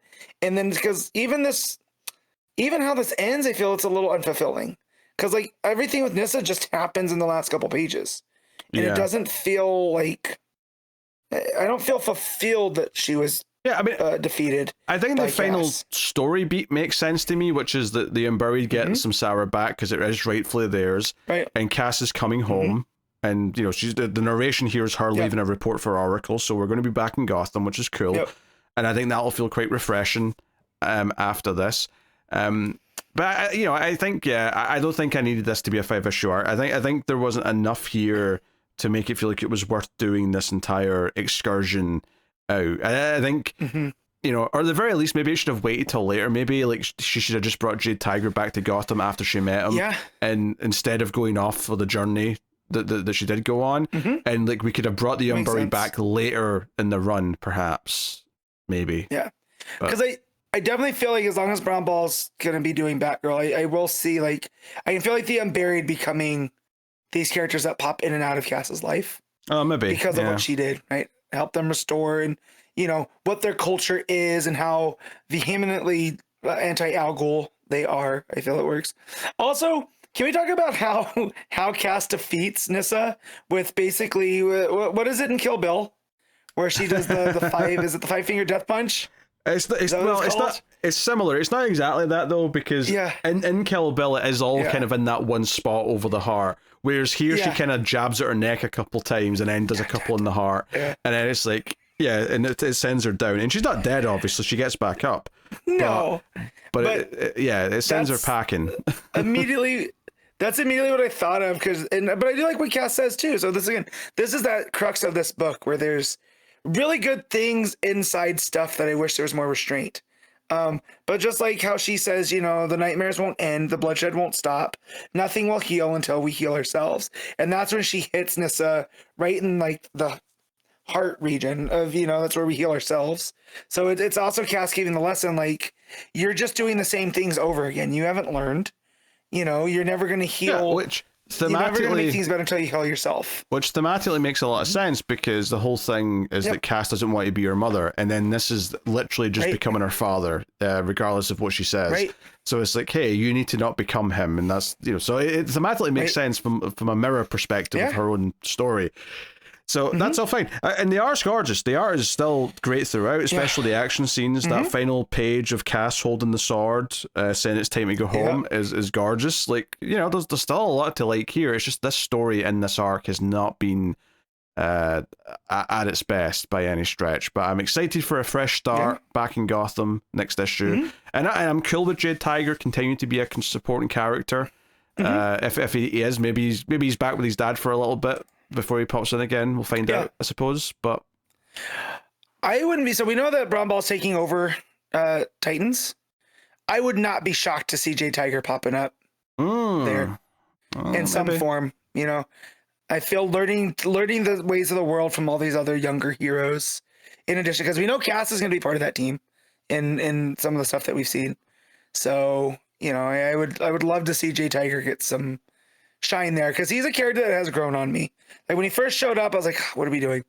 But now I'm like, oh, Cass has this brother that she loves and she's choosing to protect and whatever, and it's making her bond with others grow stronger through it as well. So I'm glad this arc's over. I'm glad we're going back to Gotham and we get Cass back on the let's have her fight less ninjas, and fight more crime. And I'm glad it's 5 and not 6, because it could have been another 1 or 2, honestly, knowing what comic books are like. So it's nice that it's not. Issue 33 of Titans is when it's Brombal takes over, which is the March issue. So we'll be giving that a try, I guess, next month, since we got a new team on it. So good to know. All right, what are you giving Batgirl issue 16? I'm gonna use a 7.5. I gotta go 6.5. I'm just a bit too frustrated with the story, I think, and how, I don't want to say sloppy, that feels a bit too harsh, but just how much, like, a lot of the side characters and their decisions and how little I care about them, because ultimately we got to the end of this arc and it didn't make me care about those things. I still just cared about Cass and her immediate concerns, and everything else was just kind of not noise, but just in service of that. So there you go. That's Batgirl. Poison Ivy, issue 41, WIllow Wilson writing with David Gianfelice on the art. If I probably butchered that name, but take it away, Matt. First reissue is not Takara, which is a bummer. Wait, I feel like wasn't he on the last issue as well? Yeah, but I thought it was like a fill-in because Takara's done that before. Oh, right. Where someone pops in. The only reason why I know that Takara comes back is because I always copied the list from last month, and I didn't have to change the artist's name. Gotcha. And I'm like, no, I was definitely him last month, unless I made a mistake last month. It's Gianfelice. which again I had thought maybe so again Takara will be back and whatever. But I feel like Wilson's losing a little bit of her fastball here because there's some needlessly elaborate stuff that happens in here. So at the end of the last issue, Pam killed that tech billionaire lady that's helping put the new cameras in Gotham that's going to do like pre-crime kind of stuff that let people know where stuff's going to happen before it does. And it's taking up so much resources. Pam just like, I got to do away with her. So she's on the run and this little girl's like, hey, come through here, and opens the window, and her and her dad help Pam escape. And when they're talking, she's just like, you can't undo the murder, but that tech boss lady was guilty of more death and even worse. She uses fancier words, right? So the dad's already rationalizing that Pam did what she had to do for the better part of the world. As she is trying to escape this little, neighborhood, the Gotham City police show up and they have this new, like, defoliant, which takes out all of her plant powers, right? So she brings up all the vines as she does in Grand Ivy fashion, and they immediately get to, it's a herbicide. And one of the cops that's wearing the mask is like, well, you should be better at leaving your DNA behind because we're able to match this new herbicide to just kill your particular brand. So Ivy wakes up in jail with a bunch of like lower level Falcone guys in Great White Shark, right? So Pam's like, oh, great. I'm with a bunch of wannabe mobsters and a guy that files his teeth. And ultimately, this all leads to Pam deciding that she's going to run for the mayor of Gotham. Because as she is talking to all of these like small-time gangsters, they're kind of like, you're a big name, right? They have a hard time, bringing you in on like legitimate things. But Savage is going to try. He'll make stuff up if you have to. But because people seem to like you, and like you're able to get these followings, people might listen to you. So that gives her the idea because the person had handed her the, register to vote card or whatever. So by the end of the issue, she decides that she's going to run for mayor of Gotham. While she's in the jail, Janet from HR goes to talk to someone in the mayor's office. And she's trying to sweet talk her. And because she ate the bog Venus to heal herself from the poison bog Venus gave her, anytime Janet gets super nervous, those plants start to pop out of her, the ghost pipe. And this happens as she's talking to the lady from the mayor's office. And she's like, okay, I know what this is about, but the mayor, she tells her, I know for a fact the mayor would never lean on the judge to let Poison Ivy walk free before her trial. So she's still going to go to trial and stuff. And here's the weird thing, and I'm not sure what this is all supposed to be. So the lady from the mayor's office, her name is where's it at? Because she makes the joke. She is Juhi from the mayor's office, when she meets Janet from HR, right? So this Chewie girl goes into like a custodial closet and mutters this stuff to herself, and seemingly out of nowhere, this like weird like blue blobby face comes out, and it's almost like it's in like a biological AI kind of thing, because she starts talking to it, and I'm looking for this right here. It gives her a response that's like super sassy. And it's like, yeah, you just sit around trolling with atheists on the internet all day. So I'm like, so is this thing technology like manifest? Are we doing like a Ram V type where because of what Ivy's done with the green or whatever, there's these other aspects that are popping up, and now people can commune with them like we had read in Ram V Swamp Thing. Because I'm still not what this is. Because this thing says that it's for, he does that for research, or it does that for research. It's testing the limits of human confirmation by staring into the abyss of the collective mind. And the girl from the mayor's office wants this thing to follow Janet. So again, still don't know what this thing is. I don't know if it's magic, technological, whatever it is, but it's sassy, and I already kind of have an affinity for it. And we get back to Pam in the jail. People are sending her mail and stuff already in the in the jail, and someone ends up sending like a fan letter talking about how even though they've never met, she's her hero for what she has done, for the environment and whatnot. And this is where the other criminals are like, hey, they'll listen to you. Janet comes in to talk to her, and then at the same time, Ivy just shows up, and they hand wave it with like, oh, Ivy knows the guard on the 3rd floor, and he'll look the other way. There's the bruiser who works the front desk. We go back a long way. And so Harley's here now. They share a kiss, and that's where she pulls out the run for local office. And at the end of the issue, Ivy decides she's running for mayor. Because the powerful will never share that power with the rest of us, so we have to take it from them, right? Giving another Robin Hood feel. Again, I mostly enjoy this book. There's been some real hit or misses. This, I don't know what we're doing with Ivy in the jail for the whole issue and running for mayor and all this other stuff. I mean, knowing what she's done in Gotham, I feel like they would disqualify her from running for office, right? Like, she's a legitimate eco-terrorist. So like, what type of stuff is she going to have to pull in order to get onto that ballot, But Wilson really does a good job at fleshing out these other characters. So like, one of the guys that works for the Falcones, feel like he's going to be on this team helping her get elected. Same with Great White, because he likes to cut off her jib. So we're building up the characters again. And I almost feel like, what happened to Killer Croc? Because he's another one that got a really good, showing in those early issues of the comic. Or not early issues, but earlier part of this era of her. So, yeah, the art is fine.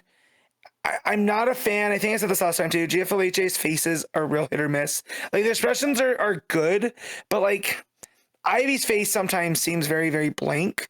But then you get somebody like Great White, who's just a very pale, bald-headed guy.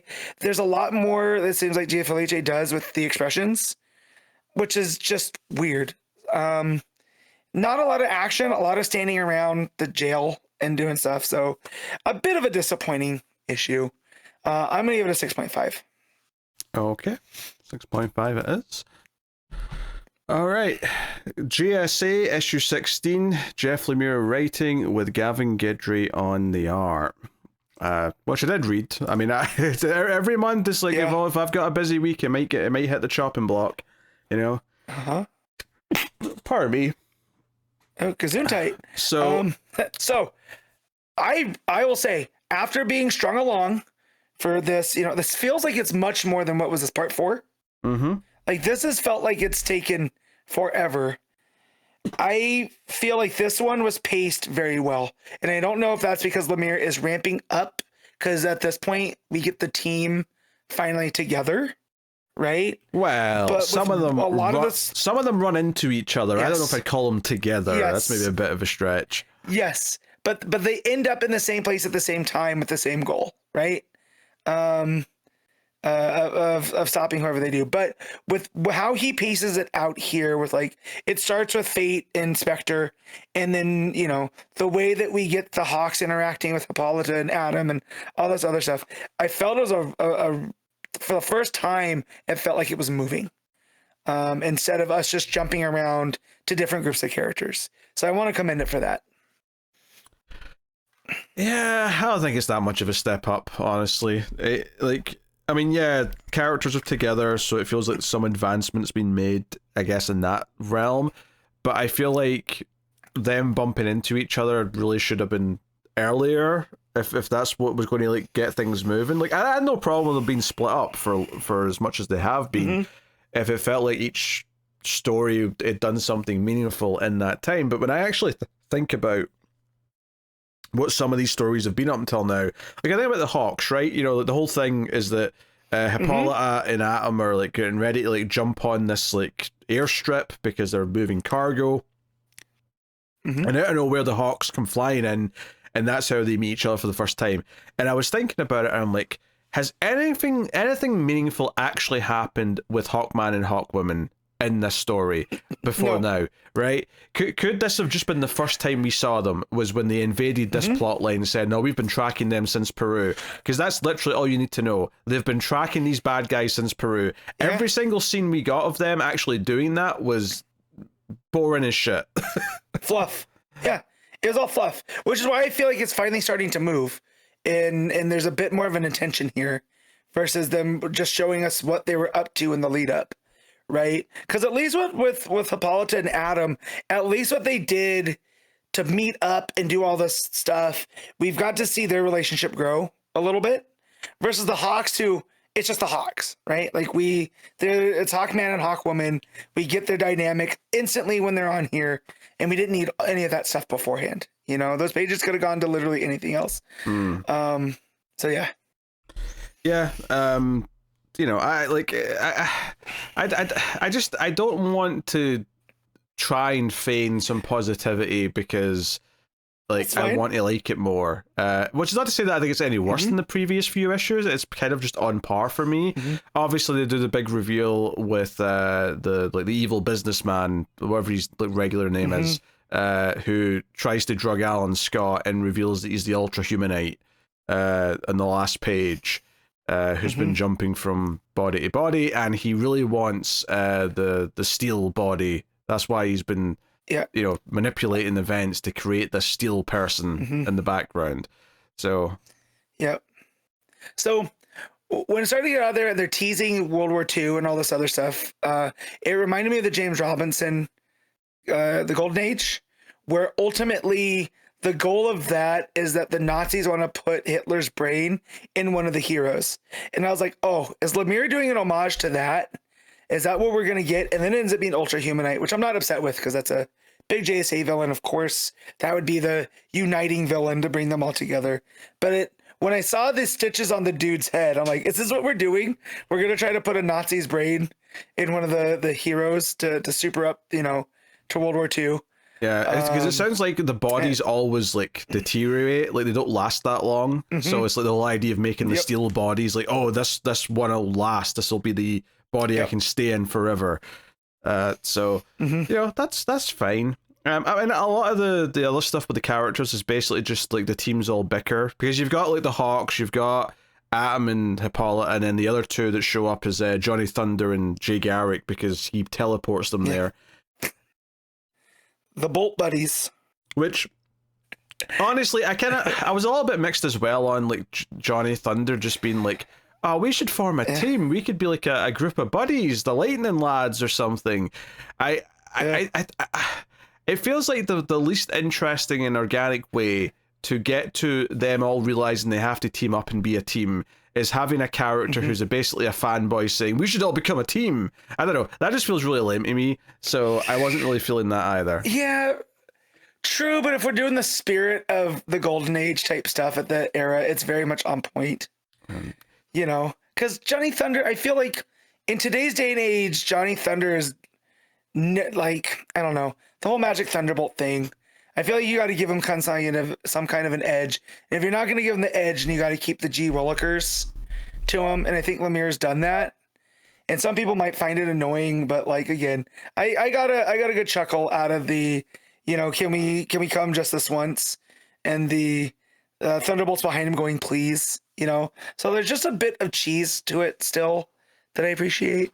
Yeah, so, but we already have Dr. Fate saying, hey, Corrigan, you have to be the Spectre because the Spectre's going to bring everyone together. So we've already got the serious version of someone wanting to form the team, and that's fine because that's like, hey, great threats are coming. This team needs to exist.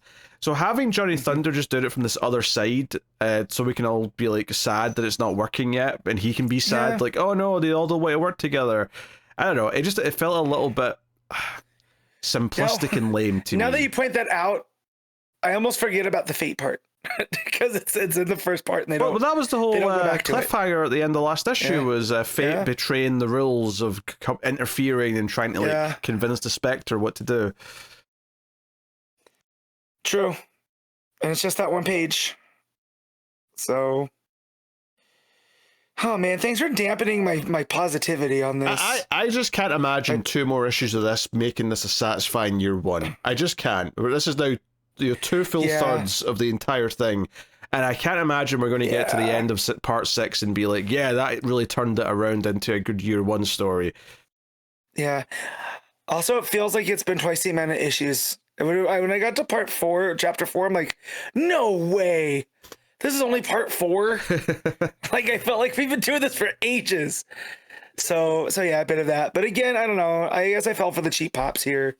With the Hawks and Adam and them arguing back and forth and him calling him small fry and whatever, you know, because I do love when they write Carter Hall to be a bit of a prick, and then that shows up here. So, damn it, yeah, I was no more Ultra Humanite though, like great reveal, you know, very very, you know, he's got the head things going on, and that's why, because the bodies keep burning out, it's how he ends up in that gorilla looking body that we're used to seeing him in. Mm-hmm. And yeah, and down the line, he's gonna end up having the Monkey Prince as his grandson. You know, don't forget about Monkey Prince. Yeah, but that has nothing to do with this story. No, I know. I just wanted to flex. That was the last time we've seen the Ultra Human show up in anything. The steel guy in this in particular is Will Everett. I don't know who we thought it was at the end of the last issue, but yeah, we thought maybe a Commander Steel type thing, but no, it's Amazing Man. Yeah. Which is nice. I like that they're including him in the JSA Year 1 type stuff too, because he's kind of a hero that gets forgotten about a lot. Yeah, because he has a conversation with Will and San. It basically just sets up the ultimate, or the Ultra Humanite reveal, because he's like, oh yeah, this was done to me. He wants to use my body. You know, then cut to like the reveal to Alan Scott that's who it is. So it's like, yeah, okay, it's readable. It's okay. I don't. It's not doing anything exciting. It's not doing any like. There's no sequences in here where I'm like actively like building anticipation to what it's leading to. You know, when I think of the last year 1 that I read, which was Batman and Robin year 1, and just so much of that was like the build to like, oh, Batman discovering what Clayface is, and like the build to how that's going to work out, and the relationship between Batman and Robin going through these strains, and you could kind of see how they might evolve over the course of the story. But here, all the characters, like, they meet and it's like, oh, we don't like each other, and by the end they'll learn to work together. But it's not like there's like relationships between these characters for the most part. There's like, oh, one and done. Like, honestly, Hippolyta and Atom are like maybe like the most of a relationship that any two pairs of, or any two characters have had, for the most part, just in the sense that, oh, it started off with them not trusting each other, they're agreeing to work together. It's not that deep, but it's more than, say, like, because, you know, here, like, some of the characters meet for the first time, like, oh, you hot characters, oh, you should let us take care of this, you amateurs, oh, we'll all go off in our own directions then. Like, and that would be fine as the first meeting if it was like issue 1 or maybe 2. But this is 2/3 out of the story. We should feel a bit more evolved by now. That it should feel like some of these characters mean something to each other in some way. Yeah.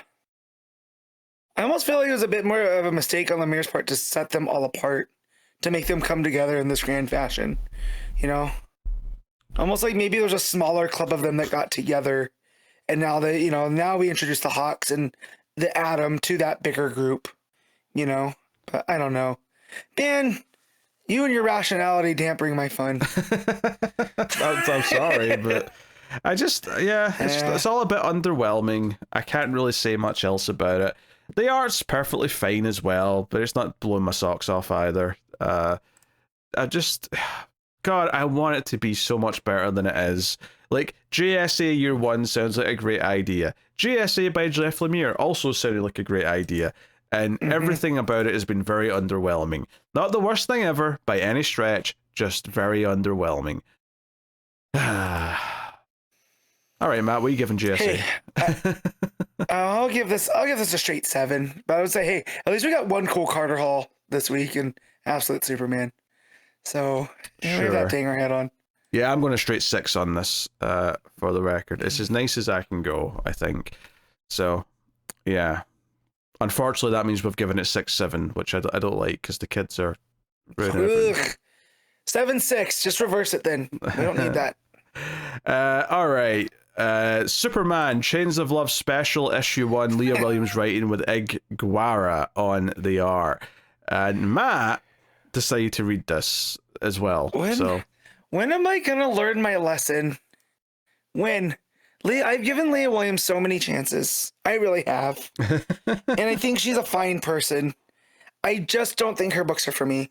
And I think because there's a very much of this kind of, let's bring real world edginess to these characters. And so we have to use the Creeper and Livewire to do that, which in a vacuum seems great, because when you know about Creeper and his alter ego, and especially in modern times, they've made him kind of this, semi right wing streamer type that gets on the internet to whip people up, right? But then he goes and does heroic things as the Creeper, and that's his way to talk about him, all this other stuff. And then you have Livewire, whose entire character I only know from the animated series, where she was this Howard Stern-esque shock jock that got electrical powers and decided to get into a life of crime. But this entire, which I did not realize when I made the commitment to read this, I didn't realize it was going to be like a 45-page story. You right? fool. Which is way too much for this story. This would have been like a nice 30-page get to the point of all this. But essentially, this is a meet cute rom-com between the Creeper and Livewire. And Livewire gets released on parole, and they set it up early for this mysterious reason. But you come to find out that as she was getting ready to be released on parole for her hearing, the Chained, remember him, Pete, from Williamson's Superman run? I do remember the Chained, yes, unfortunately. Yeah. So the Chained uses this, her getting out as a way to make his move to try to escape on his own. And she ends up using her powers to help Power Girl, who's the first hero to respond, which Leah Williams also was writing, in order to get released early, on the condition that she has to wear this power monitor ankle bracelet, kind of home arrest thing, that she can't use her electricity powers, or else if she goes past a certain level, she ends up back in prison. And so she ends up going back to her old setup and becoming, Livewire again, this kind of pirate radio. We're going to talk about things that people don't want to talk about.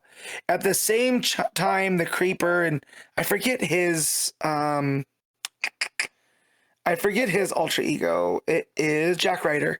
At the same time, Jack Ryder's being this kind of, let's flare up my audience and tell them things, and he goes out as the Creeper with drones to capture footage, and they end up meeting because there's this caller that calls into Livewire talking about there's this really creepy street preacher that keeps touching people inappropriately and just being an all-around nasty, and Creeper's following that story too because he's heard it, and they end up having this moment with one another.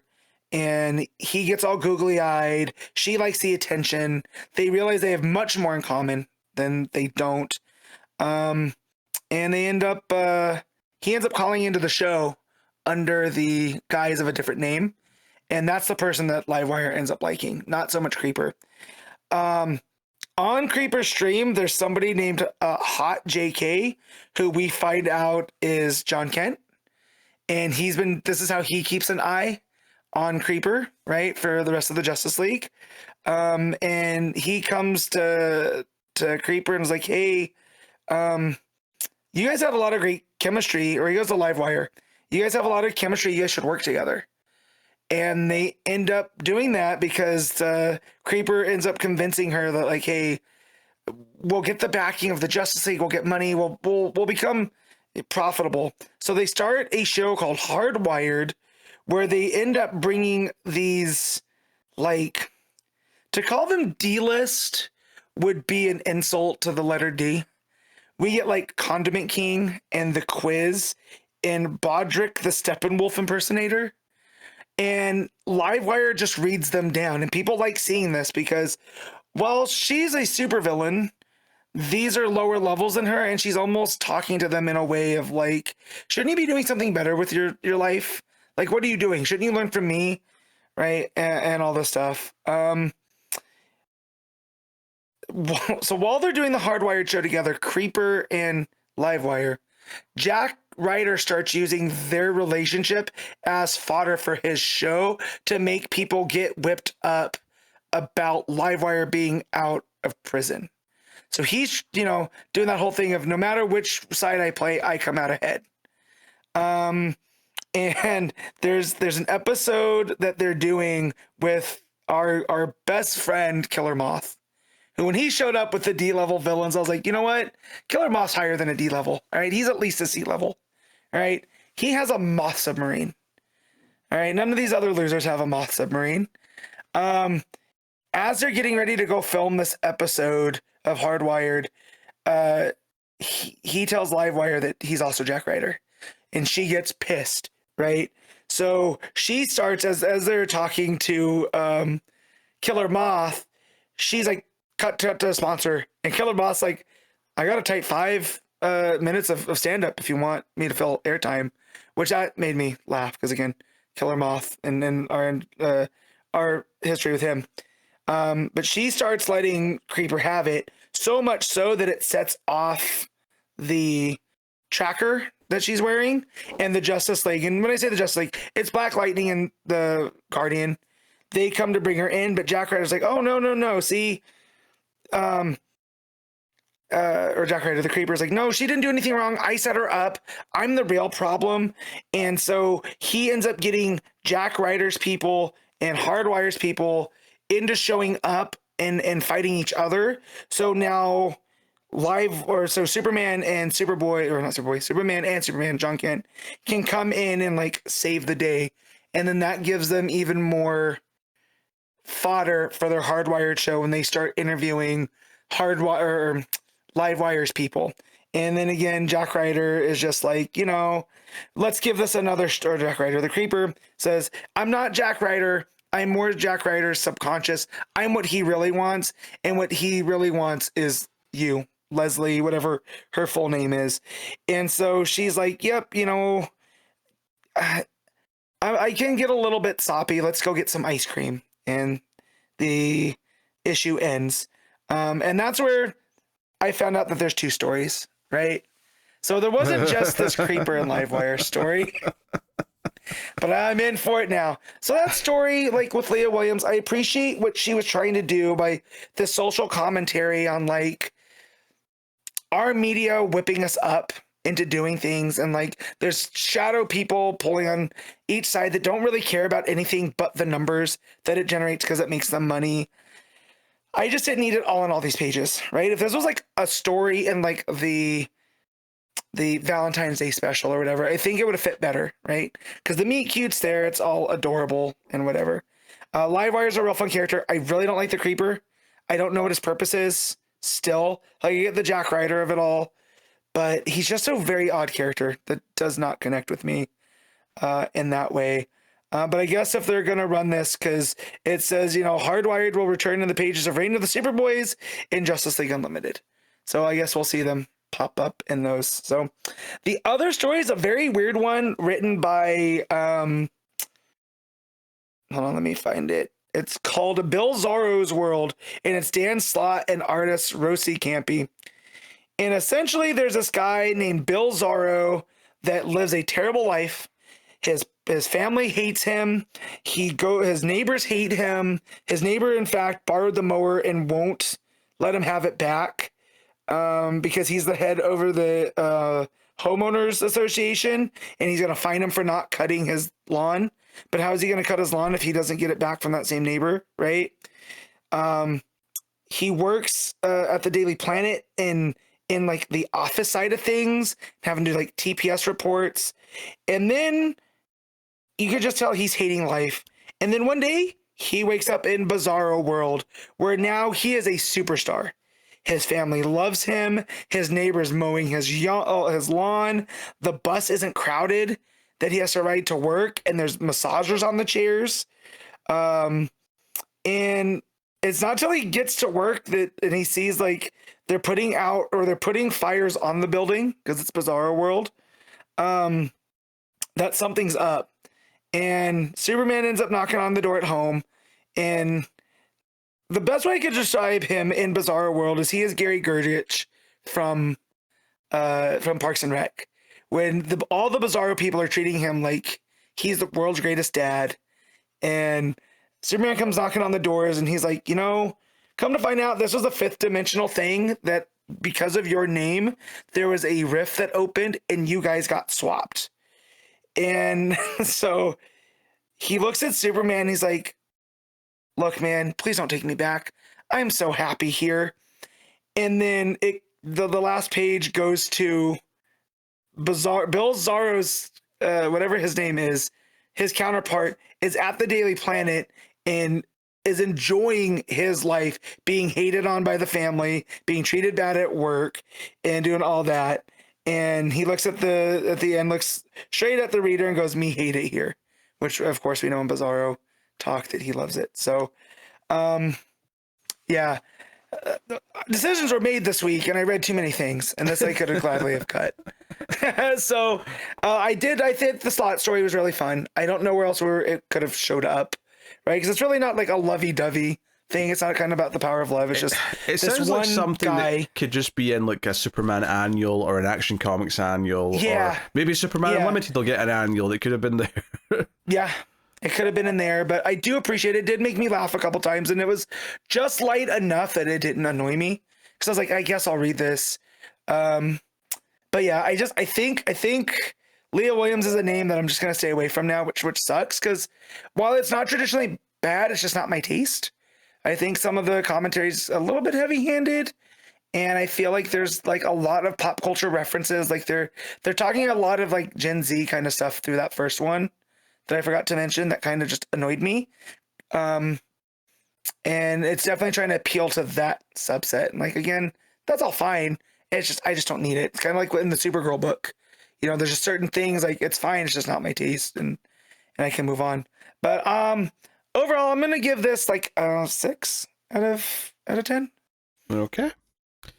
All right. Actually, come to think of it, this basically was just another annual, but they haven't already done a Superman annual, but like, it's like, oh, whenever they want to do like an extra little special like this, it tends to be like, oh, we want a second annual, but we don't do annual issue 2s for some reason, so we'll just give it a name and call it a special, and that's basically it. Yeah. All right, there you go. Nice House by the Sea, issue 7, James Tynion IV and Álvaro Martínez Bueno on the art. So, Nice House by the Sea is back. It's been over a year since we had issue 6, because that was in 2024, if I recall correctly. And the big thing that had set up by the end of those first 6 issues is that the group of characters in the other house, the House by the Sea, were going to try and wipe out the characters from the original House by the Lake to try and up their chances of winning the Living Forever. They want to be the house that wins. And this issue builds to that quite a bit. I mean, it does reveal some other stuff, like Reggie early on is talking to whatever character. Walter?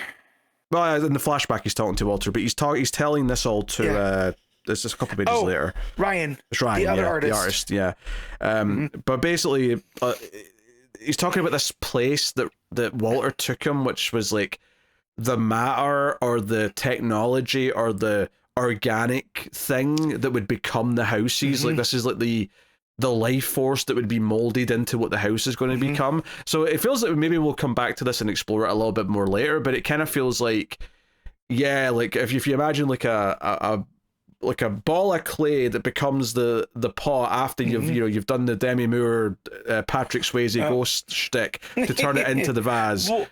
That's what this stuff is. It's the primordial energy that the alien species uses to create these pocket universes. And what I love too is that that's why Walter went to Reg, because he's an artist.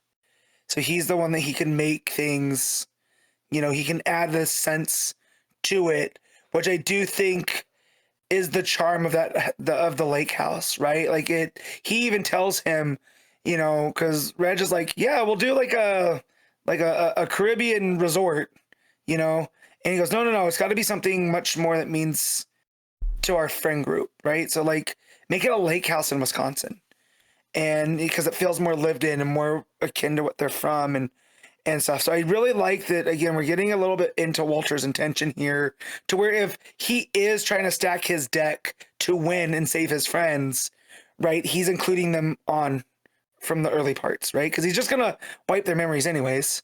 So and just the idea that Reg saw there was like enough for like 50 of them, and then the hall that they're standing in, right, with all the blackness, that's where he thinks Walter had taken him, and none of those are there now.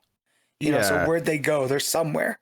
And it's very much a vague guess of like 50. He just says he saw a bunch of these, so he thinks that there must be about 50. It'd be funny if there was 52, just to give it a little DC tie-in, ding, ding. little sprinkle. But he's explaining all this to Ryan after we get all these it's very dark and just little bits of colour from the blackness, but then the last couple of pages of him talking to Walter, it becomes much more bright, as if it's creating or something, like the process has started. But when he's talking to Ryan after the fact, it's like, okay, now they're just in a black void. Like all that matter became the houses, it became those little pocket worlds. So now this place is just empty. But they're going with the dog to the nice house by the sea. They're going to the second house, and the dog's kind of leading them there. And the dog's Walter, right? We basically know that at this point, even if the characters don't. And when they get there, they walk around, they talk about how it's different and how it's more of like a seaside town, and you can smell the salt water and how it's a bit different to what they've got. And it's actually like they see his name's Oliver, the writer from the not the writer, sorry, the actor from the other house. The actor. Yeah, he's the one that was sympathetic to the original house. He's the one that had the backstory with them, and they try and break the window, but it's not working. And they one of them throws like a brick or something at the window, but notably it's not really the brick that opens the window or crashes the window, it's the dog. It's Walter doing something with his eyes that makes sure the window can break, because otherwise I don't think it would have broken. I think it's him using his powers to help with this. Because even Oliver's like, I didn't think that would work, and you look in there, it looks like he's been struggling to break through that. He goes, it wouldn't break from the inside, I've tried. So yeah, it's definitely Walter allowed that to happen. Yeah, and then he's like, wait a minute, what's this dog? And it's like, is it your dog that you brought a dog with you? It's like, no, we just asked for a dog a couple of weeks ago. And there's a moment where Oliver just looks down at the dog, looks at the eyes, and his eyes widen, and he's like, okay. I think he knows that's Walter. I think he's in that moment looked him in the eye and went, oh, that's Walter. Right, okay, I'll just not question it then. So yeah, but he warns them. It's like, hey, my group are going after your group. They want to up their chances of winning.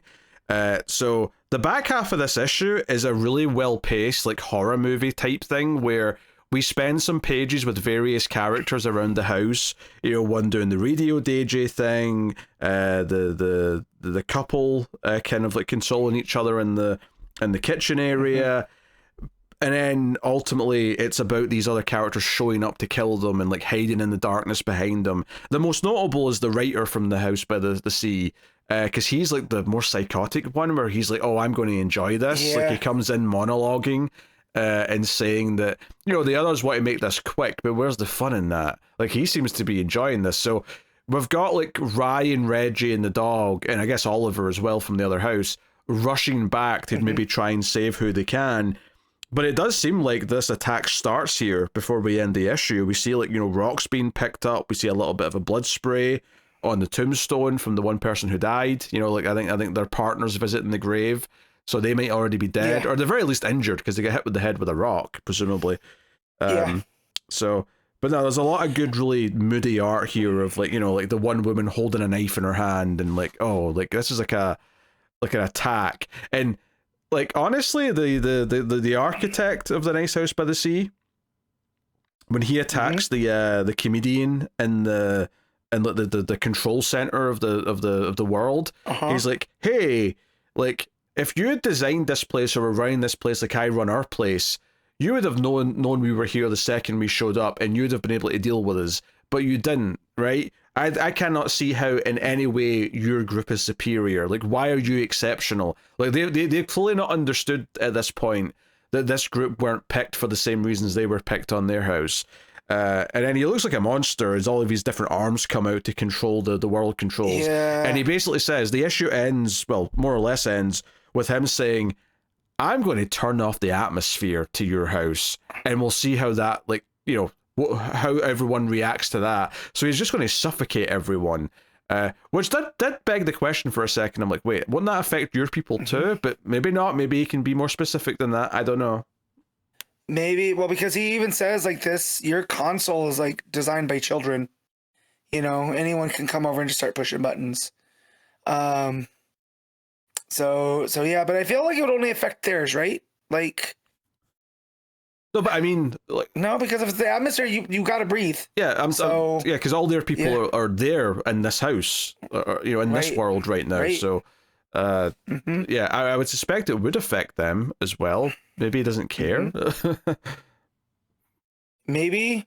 Yeah, no, that panel with the page with all the panels on there, and just, like you said, it's like a horror movie. You see them being stalked, and then it cuts to, like, the rock and the knife and the crowbar and all of that. And just, again, it's Tynion and Bueno working together so well.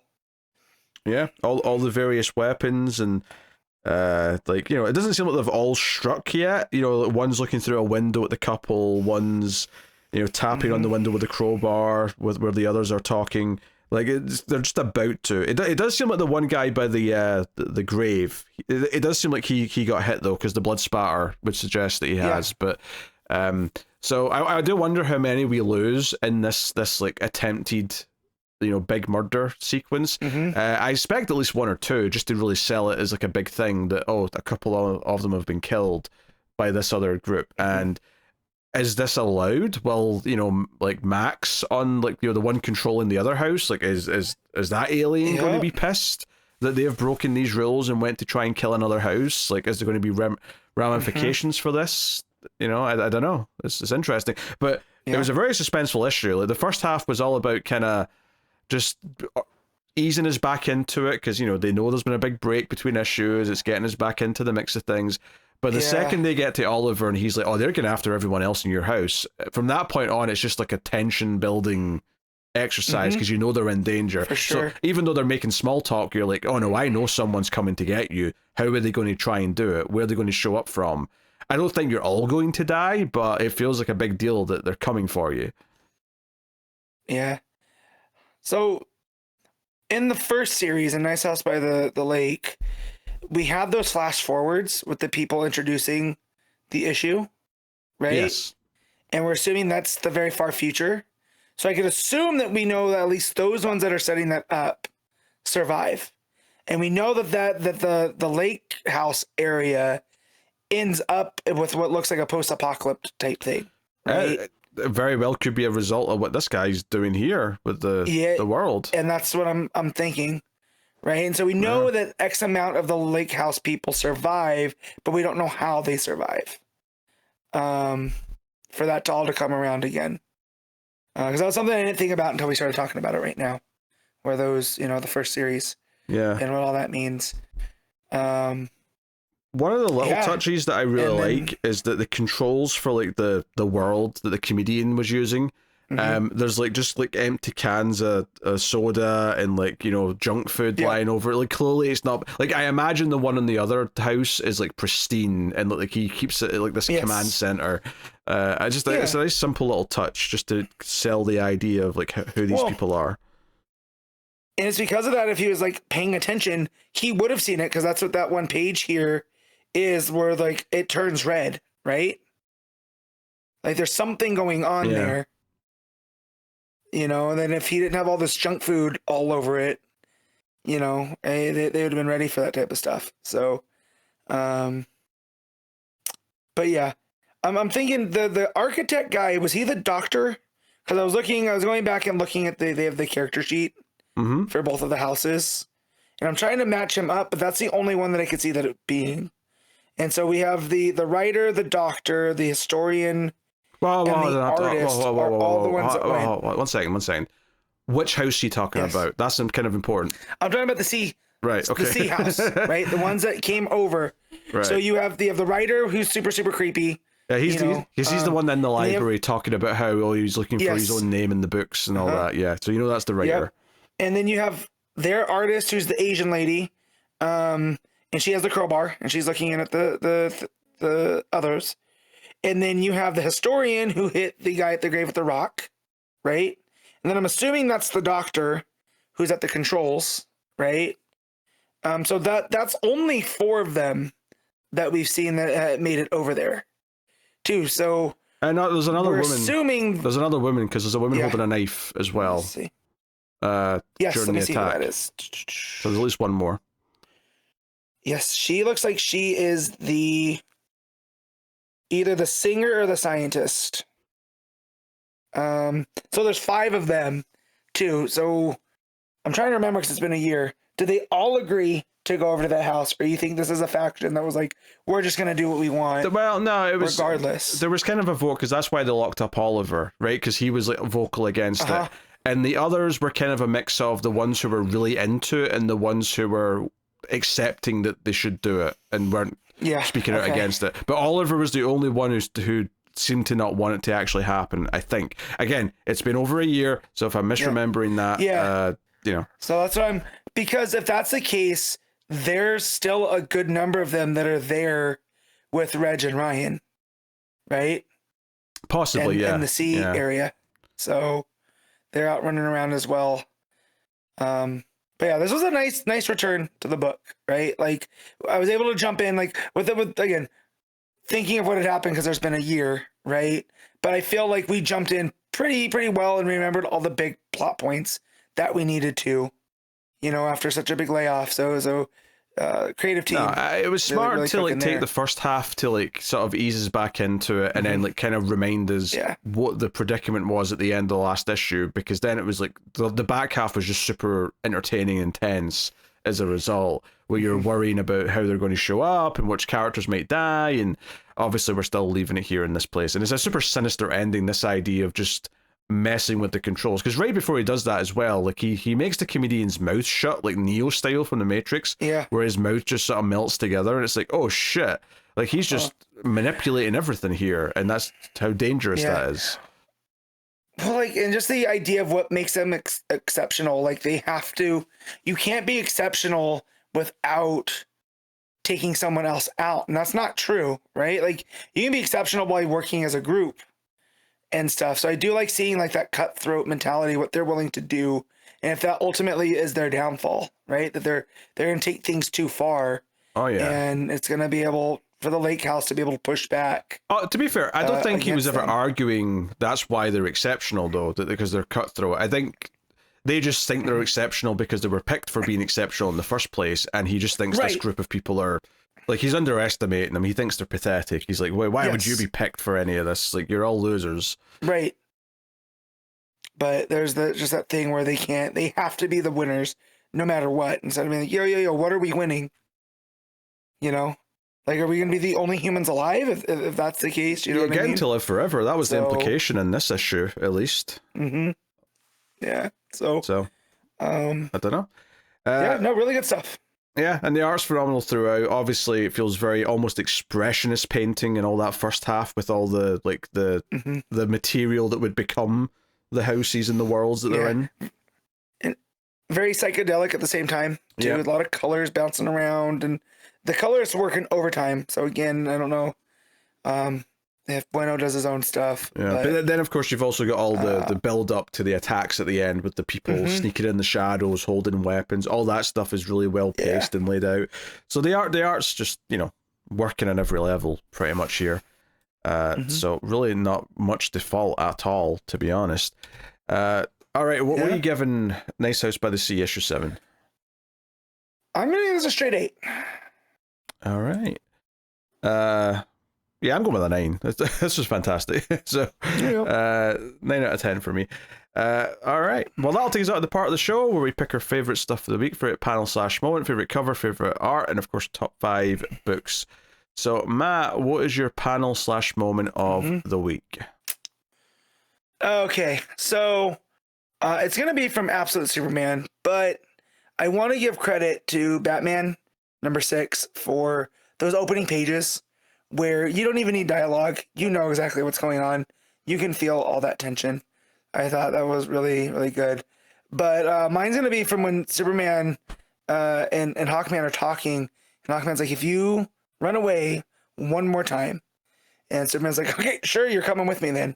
And wraps the cape and starts dragging him. I thought that was a nice, in an otherwise very morose kind of series. Doesn't have a lot of levity. You know, Aaron injecting that into that moment, I thought worked really well. Yeah. What am I picking? I might pick Absolute Superman as well, but I think I'm going for the moment where he punches him down through the building, and you get that splash page with the just seeing how all the floors that he goes through and landing in the subway. It's just a really beautiful page, and an exciting action moment. So I think I'm going to go with that. Cover of the week. Nice House by the Sea's got a solid cover. Both the regular and variant for Batgirl are pretty solid. But I'm torn between two. Okay, I'll give a shout out to the main Absolute Superman cover, but I think my winner is going to be the Gerald Perel variant for Batman. Just because it's such a simple, you know, Batman holding his side wounded, but it's very detailed and it looks nice and bulky, which is always a fun way to draw Batman or Superman. But that's my pick. What about you? Yeah. So there's a Batman variant from David Aja that's got Batman investigating. So Aja's been doing Superman covers as well, which is why that popped in my head. He's going through a doorway, but the doorway looks like it's making a Monster Man. And I thought that was just very clever, considering that's what the issue got into. So I like that one. There's an Absolute Superman variant by Mahmoud Asrar that I like that has Kal-El like coming through towards like the reader, and the cape's going around where it almost looks like fire around him. And it's super cool. It's very kinetic, and I like that. But my cover is going to be the Fornes variant for Batgirl, where it is a Batgirl's cowl made up out of bats on a purple background. And it looks super cool. And it doesn't look like Fornes, which I had to double check to make sure it was. But yeah, according to League of Comic Geeks, it is Fornes. So that's mine. Yeah, no, it's very good. All right, art of the week. What you got? It's hard to go against Nice House by the Sea, but I thought Jiménez was really strong with Batman as well. And I feel I like Jahnoy Lindsay for Green Lantern. So I have a choice to make here. And yeah, I'll give it to Batman. I was going to give it to Nice House, but however, I really like the art there and all how it takes its time with a lot of the stuff and we don't rush through. And then we get that big reveal at the end where I don't know what's going on with Joker's body, but that boy's thick now. So, you know, doing some very creative things with Jiménez.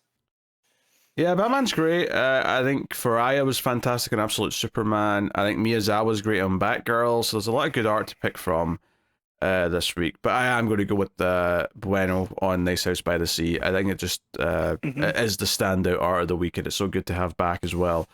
which is really nice. So cool. Top 5 books, Matt. All right, so number 1's going to be Absolute Superman. 2 is going to be Absolute Green Lantern. 3 is going to be Batman. 4 is Nice House by the Sea. And 5 is... I gotta give it to Batgirl. 5 is Batgirl. My number 1 is Nice House by the Sea. Number 2 is Absolute Superman. 3 is Absolute Green Lantern. No, sorry. 3 is Batman. 4 is Absolute Green Lantern.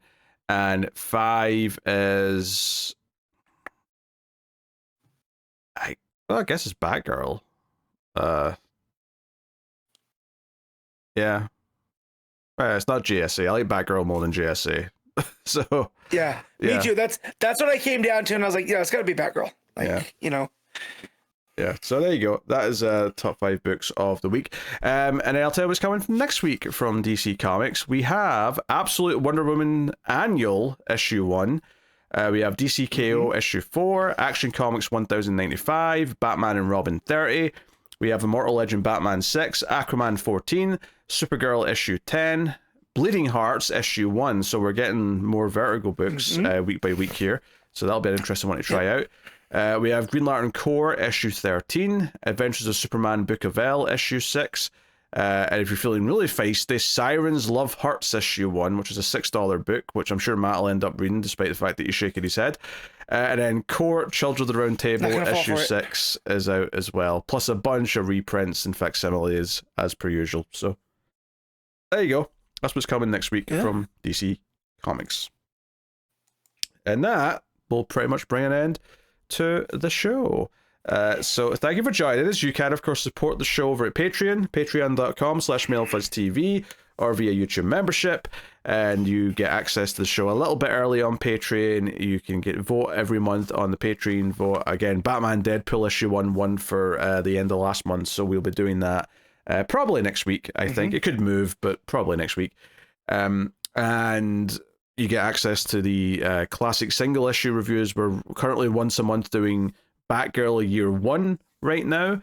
I think we've done 5 or 6 of those so far, so those are up, and we'll have another one for you this month as well. But that is everything there. But you know, like, subscribe, all the usual things, helps you out a bunch if you do. Give us 5 stars on your podcast app. But that is the show. So thank you once again for everyone who's watching or listening. Thanks to everyone who already does support us. But keep reading DC Comics, and remember to never get lost in the Speed Force.